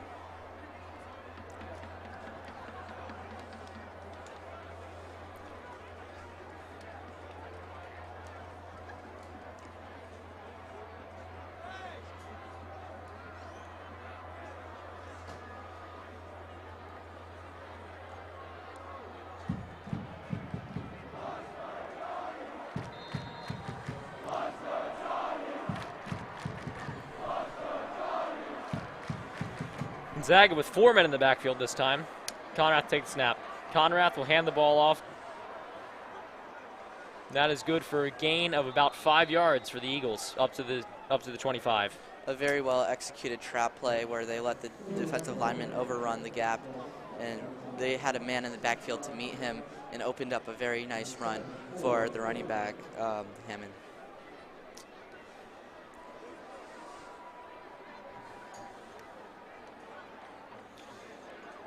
Ball in the middle on the 25-yard line. Conrath in the gun to take the snap. Hammond lined up to his right. Handoff to Hammond, and that will go up for about a gain of 2 or 3 yards, bringing up about 3rd down and 2. Just the edge didn't set right for Gonzaga. The edge rusher was able to evade the tackle and come in on the outside to make the stop. St. John's is really making those halftime adjustments as the run was just killing them all the first half. But they've shown that they can stop it here in the second half. Conrad some communication to the sideline. Joseph Hammond lined up behind him, number 6, to the backside of your screen. 2 receivers on the left for the Eagles. Conrad steps back to pass under pressure, fires, and that pass will be incomplete. Yeah, great play call by St. John's. The corner blitz was unblocked off the edge, which really made Conrad force the ball out early to an unopened wide receiver. Now St. John's will get the ball here without Gonzaga doing any damage. Need a nice punt here.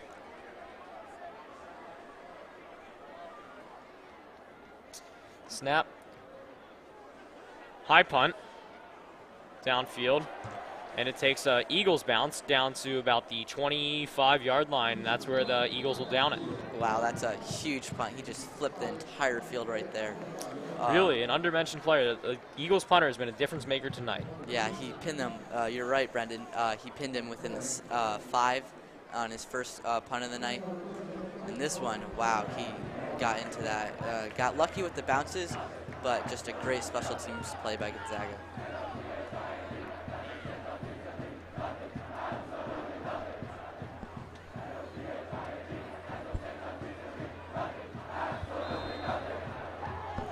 There again, the Gonzaga student section always very into it. The Eagles defense back on the field now, hoping to get a turnover or force a punt. Receiver goes in motion. Ball is handed off, and that one will go nowhere. That was a great play by the middle linebacker, number 54. Nick Keenan just blocked off the only running lane, got low, and made the running back trip.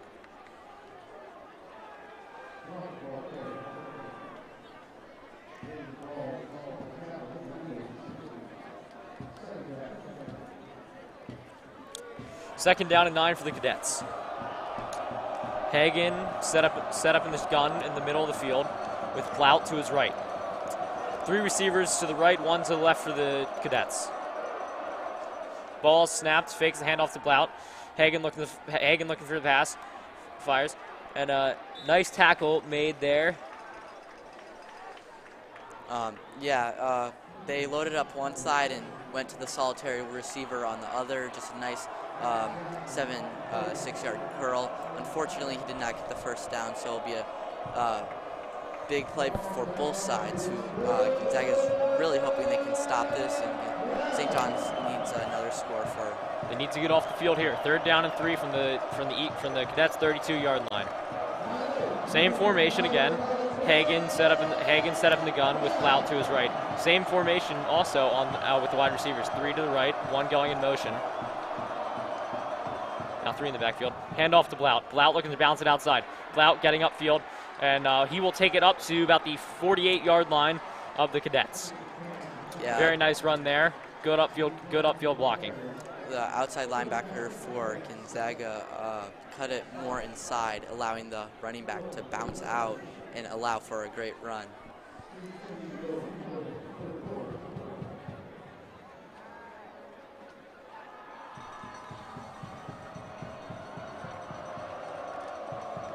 This formation's been working with them again. 3 receivers up to the right, 1 down on the left. Plout lined up on the right side, Hagan in the backfield in the gun. 1 receiver going in motion. That should be a false start. Wow. Yep, that'll set him 5 back. Just a mental mistake on St. John's there. Number 52, and he's trying to blame his teammates. He almost tackled his own player, but that was what really killed St. John's in the first half. They have cleaned it up. So far, this has been one of their only penalties in the second half, but if they return back to their first half form, it's not going to look good for them. That'll bring up 1st down and 15. And penalties are just huge momentum killers as they just drive you back without the defense even making a play. Hagan hands the ball off to Plout. Plout is taken back about to the 45-yard line, and that will be tackled for a loss. And that will bring it to 2nd down and 16. Tried the draw there, but the draw was blocked off by a inside blitz, and Jason Bum, another underclassman, in on the tackle.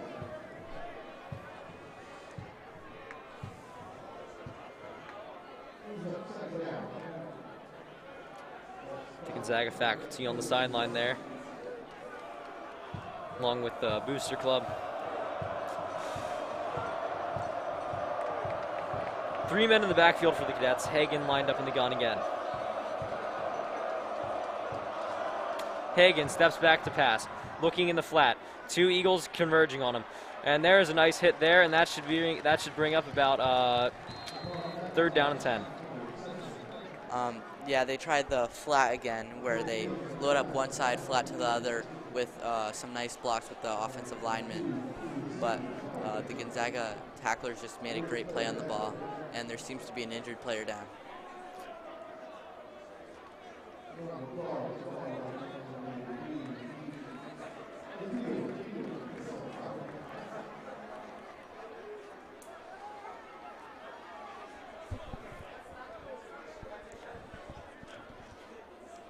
Jaden Bumba with a nice play there.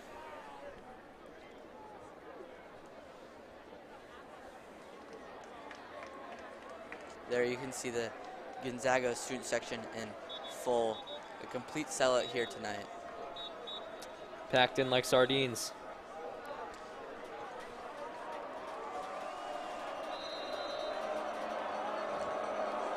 Third down and 13.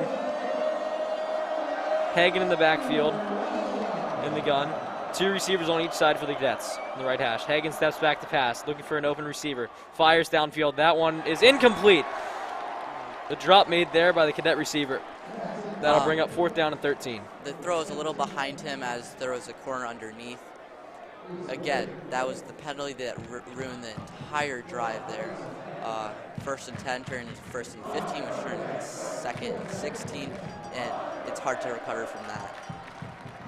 That is number 4, Gav Bryson in coverage there, the senior.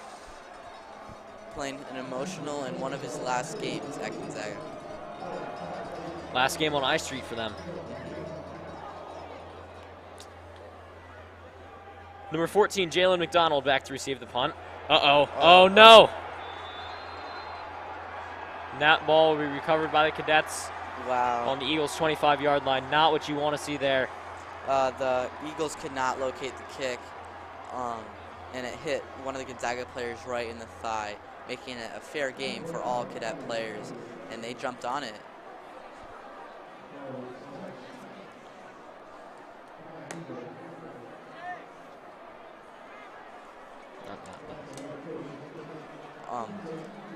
St. John's really has to capitalize on this turnover, something Gonzaga did in the first half, but they're hoping to turn the tables and turn Gonzaga's turnover into success. 1st and 10 from the Eagles' 25-yard line. Hagen, with the receiver in motion, set up in the gun. Now 3 men in the backfield. Handoff to Blount. Blount bouncing out to the outside.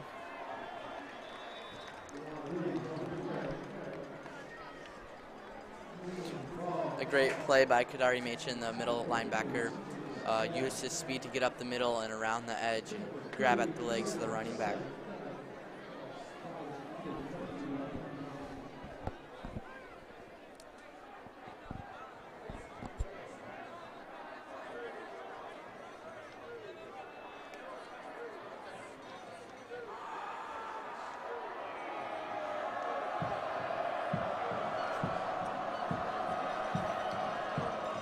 Gonzaga really here hoping to get off the field after an unfortunate turnover. Blount looking to take it himself. Steps back for the pass. That pass complete to number 17, Aisha Greer. The Gonzaga St. John's quarterback trying to fake the play action rollout screen, but it was well covered. He tried to tuck it and run it, but Gonzaga was just all over that play as he tried to pass it to the wide receiver. That one down to the 15-yard line. Ball will be set up on the right hash there. And they're most likely going to let the third quarter wind down.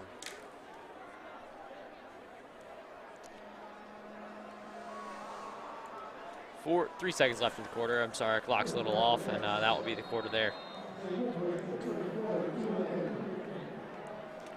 Third quarter really showed that St. John's could make halftime developments. They totally changed who they were as a team, made no mistakes. Well, they didn't make no mistakes. They made minimal mistakes. And they showed as they took the lead.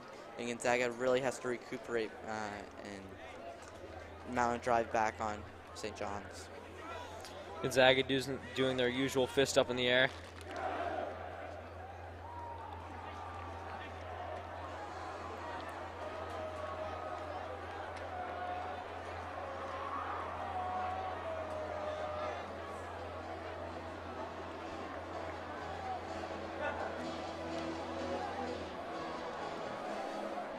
The Gonzaga Booster Club is sure trying to get the crowd and the players back into it after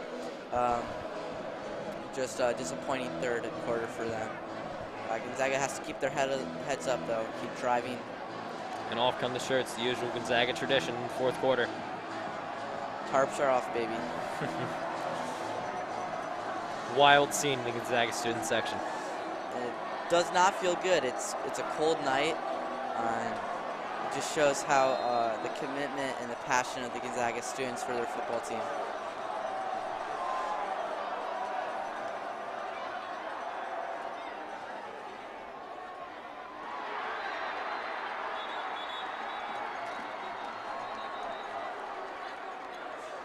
Seems that a shot to the end zone was unsuccessful at St. John's. Sorry, we missed that one. Oops. Appears to be a flag on the Cadets. Unsure what the call is.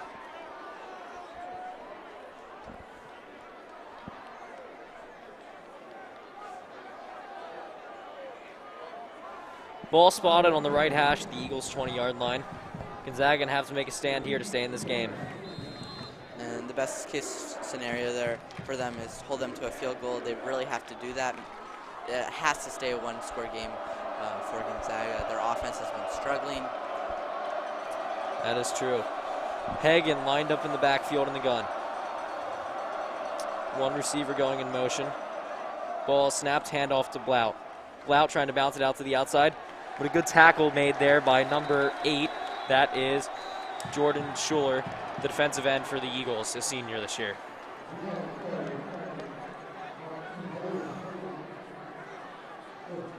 Gonzaga did a nice job on that run. Again, setting the edge and letting the inside linebackers do their job. Of course, excellent run coverage there from the Eagles defense.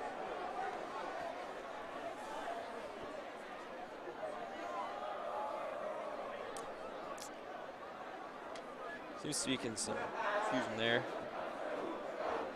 There's Coach Travers.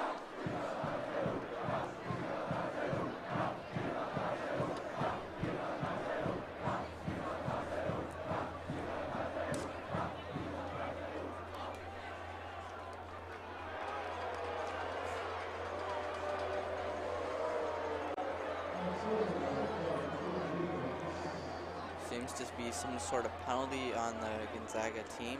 They're moving back inside the 10. Just another thing that cannot happen. Yeah, unideal. Gonzaga will now sub in the goal line. The defensive lineman that will provide big bodies up the middle and limit the St. John's running game. They're going to have to make a stand here. And Gonzaga, even though if they're being here, they do play them next week in the playoffs. This quarter is 8 games. This game is for 8 quarters. This, of course, both teams already in the playoffs. This one for pride. The next one will be for staying in the championship of the playoffs. 3 receivers to the left. Hagan in the backfield take the snap. Hagan, the handoff to Blount. And Blount is wrapped up there by the Gonzaga defensive line. A great play there by the Eagles. And that is number 78, Rex Stitchcomb, the freshman. Yeah, just a great idea to sub in these big, beefy defensive linemen for Gonzaga to limit the St. John's running game.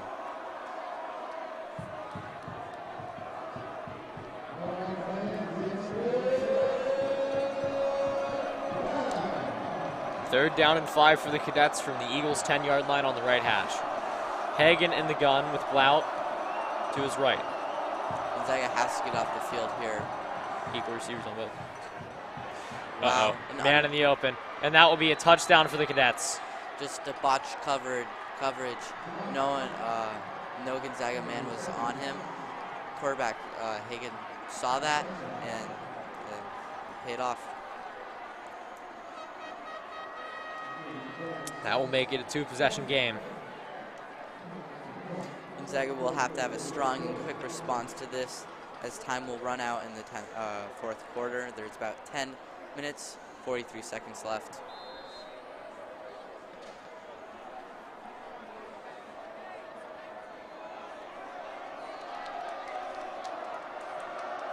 The kick from Ryan Dunkel, sophomore. Up, flags flying on the play. Looks like a false start on the Cadets. We're gonna move, and they'll move it, and I'll take it from 5 more yards back. And if the kicker misses this, it's just another mental mistake by the Cadets. That is not a correction. That is not Ryan Dunkel out there. That is actually Shane Messenger, the junior.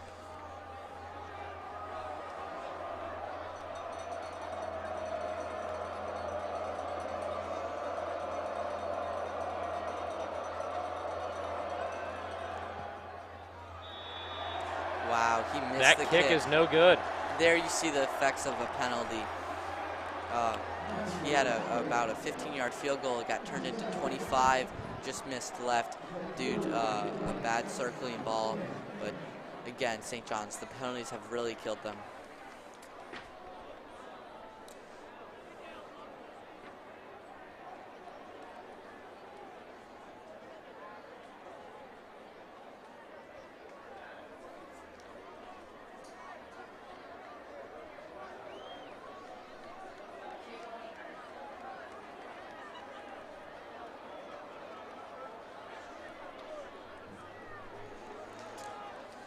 The Cadets kick it away. Gonzaga really has to capitalize here. In the first half, they did a great job on every single holding call the St. John's would have. They would get a defensive stop. Here, they have to do the same thing. A missed kick keeps it within 8 or 10.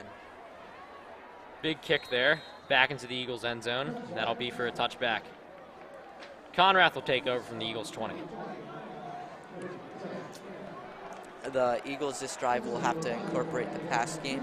Time is running out, and every second is precious. They will have to air it out if they want any chance of winning this game. Yeah, they're really going to have to trust Conrath here with the passing game. He's known for his arm, throwing a 40-yard touchdown just a couple weeks ago. He does have a herky-jerky throwing motion, but he does have some serious zip and some power in that arm. Conrath take over from the Eagles 20 in the middle. In the gun. Steps back to look for a pass. And he will hit his man, number 87. That is, of course, Burke Carroll, the tight end. He's had 3 receptions on the night. Nate Nagurski is their main tight end, but he is also making his presence felt in tonight's game. Always good to have options. Look at he beat, that was a mismatch there, certainly. Linebacker against talent like that.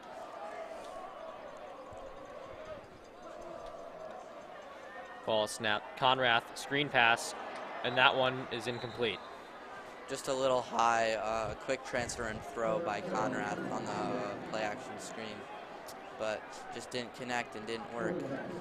Gonzaga will have to air it out more downfield instead of trying to spread it around and create space. And that's where he could be feeling the pressure tonight. Third down and three for the Eagles. The St. John's pass rush has not been a serious effect tonight, but as you start running more downfield routes and deeper routes, they will come into effect, and they will be a key factor for this game. Conrath calls an audible. Heyman lined up to his left. Conrath steps back to throw. Completes it to his receiver. That's a reception for number 85, Nate Kursky. He is the Eagles' sole touchdown tonight. He also has a couple of receptions to add on to that. He's just been a great receiver for them, or should I say tight end. But he's been their air attack along with Burke Carroll. Always a difference maker for the Eagles. Conrath getting to play from the sideline. He is a senior, Nate Kursky, and he'll soon be an impact player at Georgia Tech. Conrath, quarterback keeper, heads out, and he will get that just back to the line of scrimmage. Good job salvaging that play. Yeah, he has to be careful. A couple weeks ago, he got hurt, got a concussion on one of these quarterback keepers. Gonzaga definitely does not want that with time winding down in the fourth.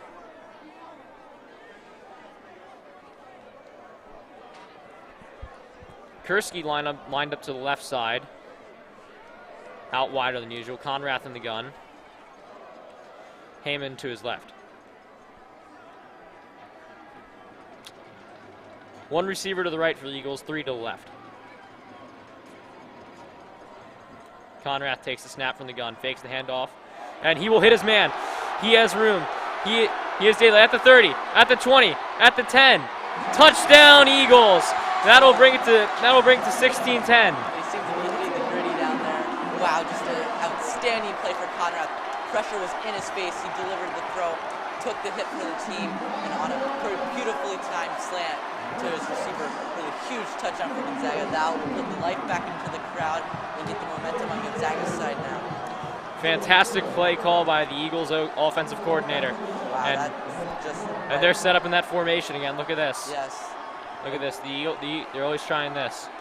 They tried this in the first quarter to probably try to draw off St. John's from having 12 players on the field instead of 11, trying to catch them out and sloppy as they were in the first half. James Miller to make the kick. It's up. And the kick is good, and through the uprights, that one onto North Capitol. That is best case scenario for Gonzaga. A quick strike touchdown, one big play, now put them right back in the game. That brings the energy back into that crowd.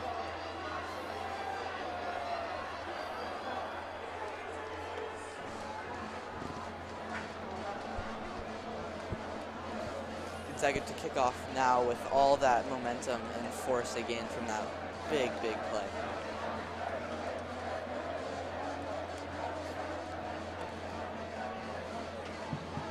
Here's the Eagles kick team to send it off. Obviously back to a one possession game with 8 minutes left. They're kicking with the win, so hopefully they hope for a touchback.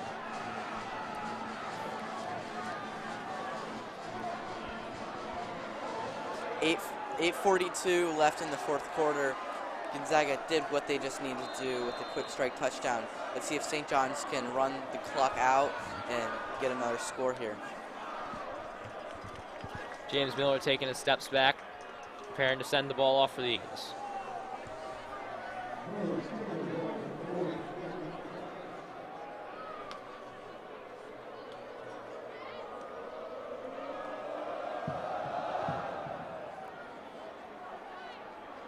Short kick, out to number 14 for the return.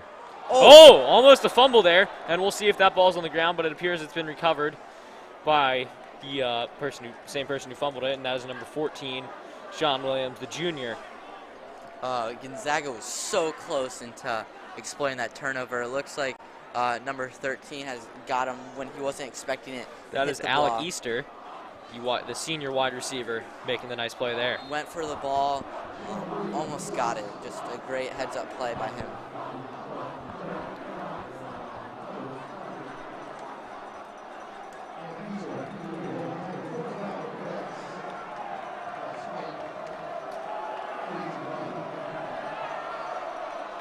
Hagan steps back to pass. Looking.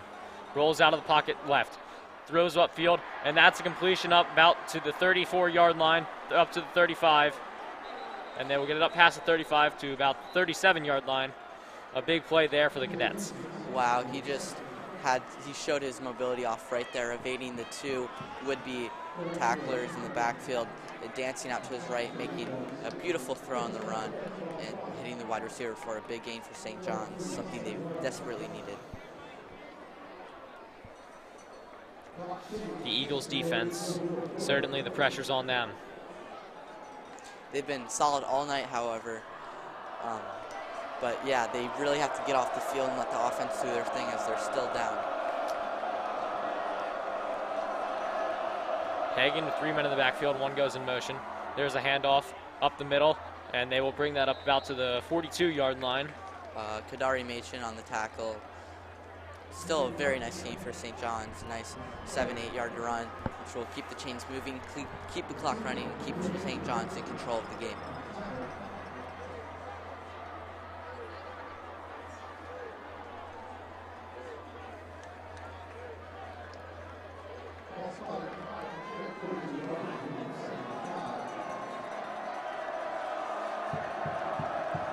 Three men in the backfield for the Cadets. Hagan lined up to take the pass.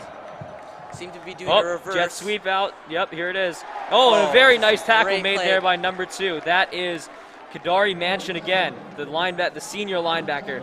He is having himself a game. Wow. The outside linebacker, number 54, again made a really good decision of making the jet sweep go haywire with Kadari Manchin with a great shoelace tackle on the outside. Surely a big gain if he does not make that tackle. Big 3rd down and 3 here for the Cadets. Eagles defense looking to get off the field. The crowd is getting into it. This is a huge play for both sides. Equal numbers on both sides here. One receiver going in motion. Handoff up the middle. And we'll see where they spot that ball. That's going to be close.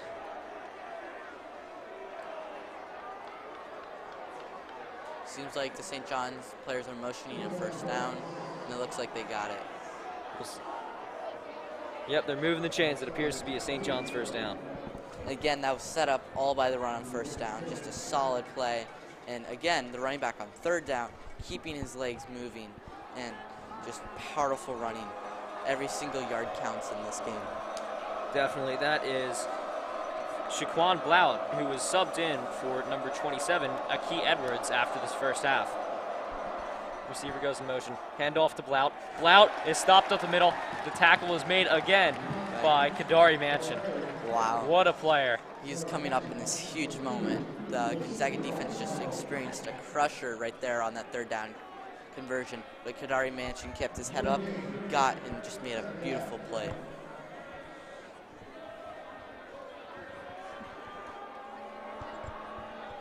He was the MVP of last game. Maybe he will be the MVP of this game for Gonzaga as well. 2nd down and 10 for the Cadets. Clock running, just 5 minutes left in this one.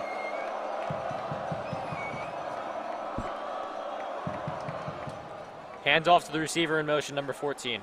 Looking for blockers upfield, and that will be about a gain of 7 yards for the Cadets. That is number 14, Sean Williams, receiving the handoff, the junior. Again, strong downhill running, refusing to go down, getting those 2 extra yards, which will set up St. John's for just a lot better position in third down, as they'll have about 1.5 yards to go. About a 3rd down and 2 here for the Cadets. Gonzaga needs a stop right here. They need to limit them to a punt, or even if they get this, a field goal, a touchdown, worst case scenario. I'll just put it back into a 2-score game. Yep, can't get any touchdowns here. 3 men in the backfield for the Cadets. Hagan rolls out for the pass. Caught by number 17. Looking, that will be good for a St. John's first down. That was a great one-handed catch by number 17. Looked back behind him and snagged it with one arm. That is. Gonzaga can still recover from this as they are still out of field goal range, but St. John's capitalizing on yet another huge 3rd down. They have controlled the clock really well this drive, putting it from 8 minutes to 4, trying to keep Gonzaga's offense off of the field and kill the clock. 1st down and 10 for the Cadets in the Eagles' 37-yard line. Hagan lined up in the backfield to take the snap. 3 men to the left of the screen, 3 men to the left of the field. And a trips formation. Handoff to Blount. Just another great play by the inside and edge linebackers, setting the edge and cleaning it up through the middle. No, I have to correct myself. That is not Blount. That is another running back for the Cadets. That is Shamar McIntosh, sophomore, who also plays defensive back. St. John's is put in quite a few different running backs tonight. Yeah, and all 3 of these 3rd downs and drives, Gonzaga has just lit up one big play that leads St. John's into getting to a short yardage situation for 3rd down. They need a stop here to keep it for a short yardage. Handoff to Blount, and he has nowhere to go there. That will be a gain of 1 or 2. Number 56 on the tackle, Markeith Hogan. Just a great play, shoots up the middle and trips the running back up. Keith Hogan, the junior.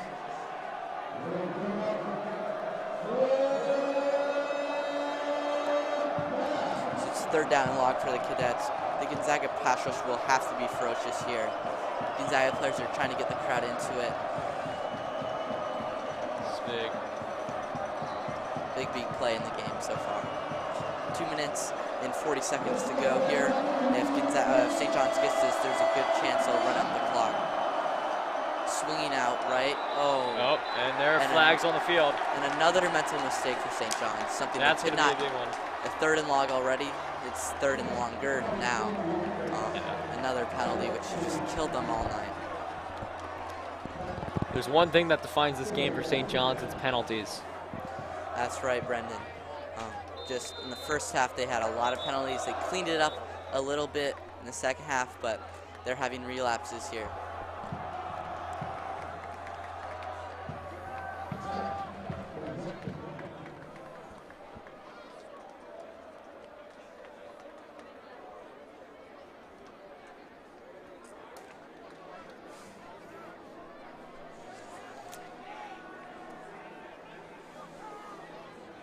Seems like a timeout for St. John's to discuss this all important third down for them. Surprising that Cadets are using timeouts like this. Now they're only going to have one left, going with 2 minutes left in the fourth quarter. They're also having a relapse of the first quarter where they spent 2 timeouts early. This timeout, although not that early, is still just a little early in the fourth quarter. If Gonzaga gets the ball and scores, St. John's will be forced to work with little time and only 1 timeout. Surprising clock management decisions from the Cadets. And surely ones that can come back to bite them. But if they pick this up, it'll be a great decision. That is true, Andrew. We'll see how it plays out. Here we go. Third down and 15. They're probably looking for some swing pass, something with blocks on the edge, something not too risky that Gonzaga can get right back in the game. Oh, Hagan's going to take it himself up the middle. Making him look to tackle. Wow. And he will he? Oh, fumble! The ball is fumbled! Recovered by the Eagles. The recovery made by number 24. That is Douche Lee, the junior. Let's see if the refs call it down or not. It was very close. There appears to be some debate here.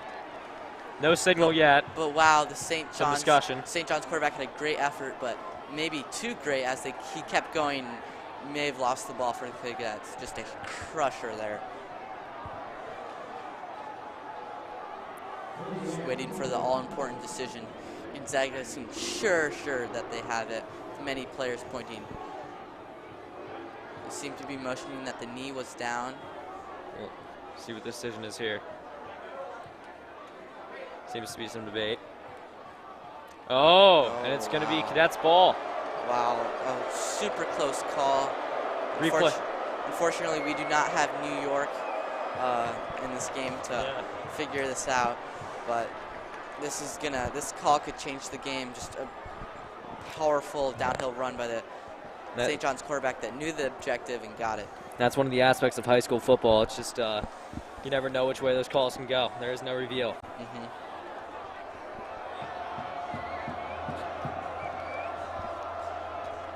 Gonzaga cannot be disheartened, though. They have to put a stop up. A field goal is fine with them. It'll stay as a one-score game, but a touchdown will put this game into wraps for St. John's. Eagles need to stop here.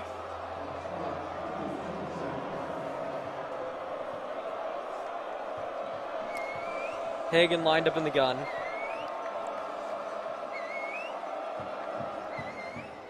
Toss out to number 33, Blout. And that one is broken up. Gonzaga did a great job of setting the edge, having those middle linebackers come in and through the middle, as they've done perfectly through this game for a minimal gain. That's right, Andrew. That has been one of their strengths.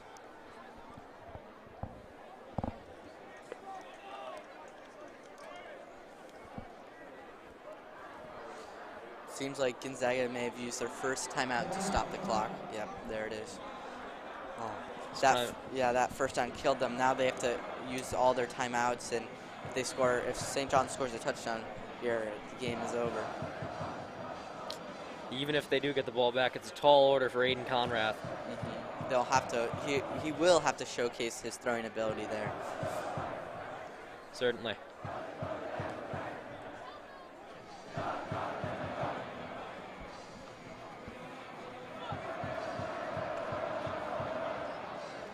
Cadet offense coming back onto the field here.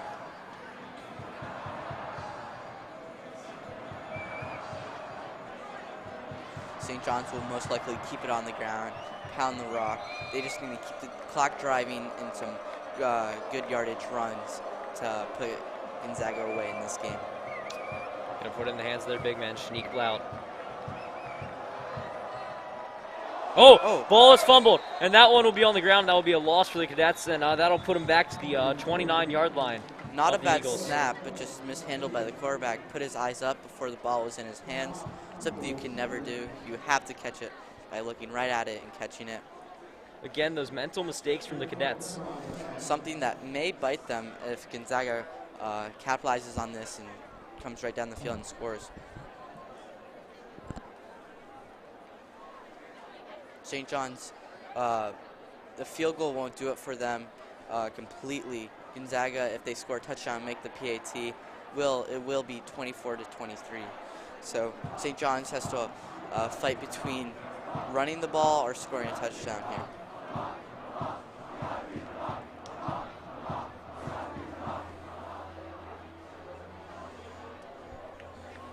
St. John's using their final timeout now. Now they have none to continue the rest of the game.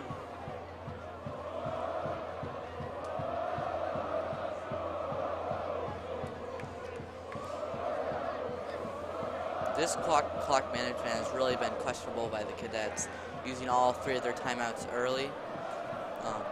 But they may need them as the game comes down to the wire. That's right, Andrew. You got to wonder what their coaching staff is thinking. In the first half, it was the same. They used 2 timeouts in the first quarter, and when driving down the field, 30 seconds left, they could not put a drive together due to the lack of time-stopping abilities. Hagan take the snap in the backfield. Ball is handed off the bounce. Wow. Bouncing out to the outside. Just a great run. A crusher right up for the Gonzaga. middle, down to the Eagles' 7-yard line. A mistake, but St. John's got it back together, used the timeout, bounced that outside, just had a great run. That's a crusher for Gonzaga there. They'll be forced to maybe use a timeout. Let's see how they want to manage their time.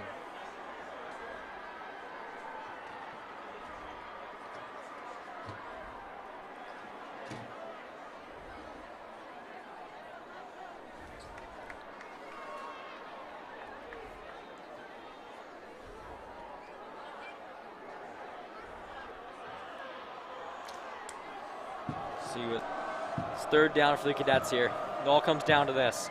Blount to run the ball. Blount takes it up the middle, and he is gang tackled.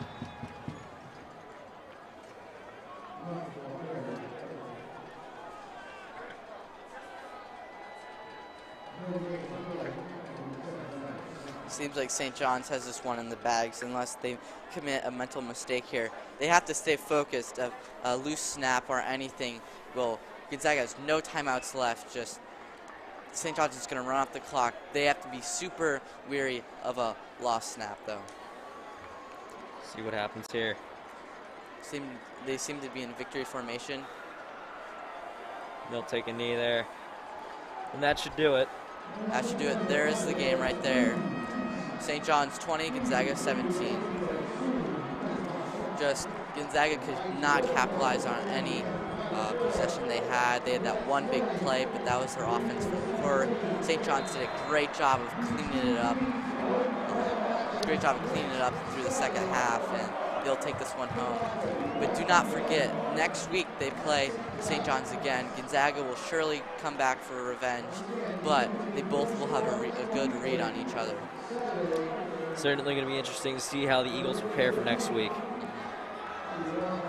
St. John's fans likely to storm the field after this handshake is done, and the Gonzaga all-famous alma mater will be sung.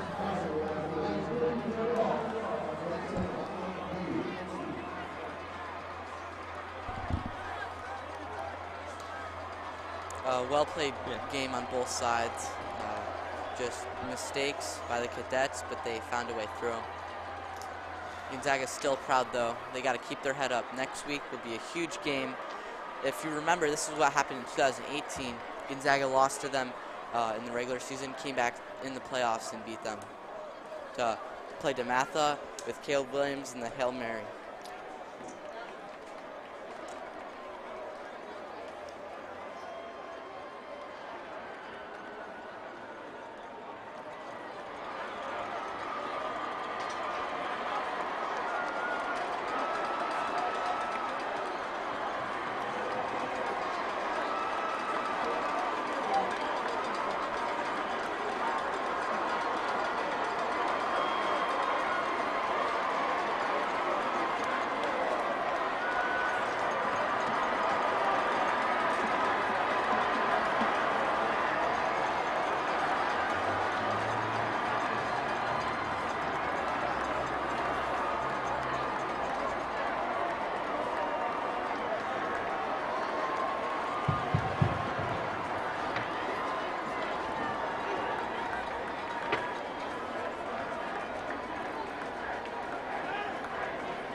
Well, that's all for us here at Buchanan Field, where the final score was Gonzaga 20, St.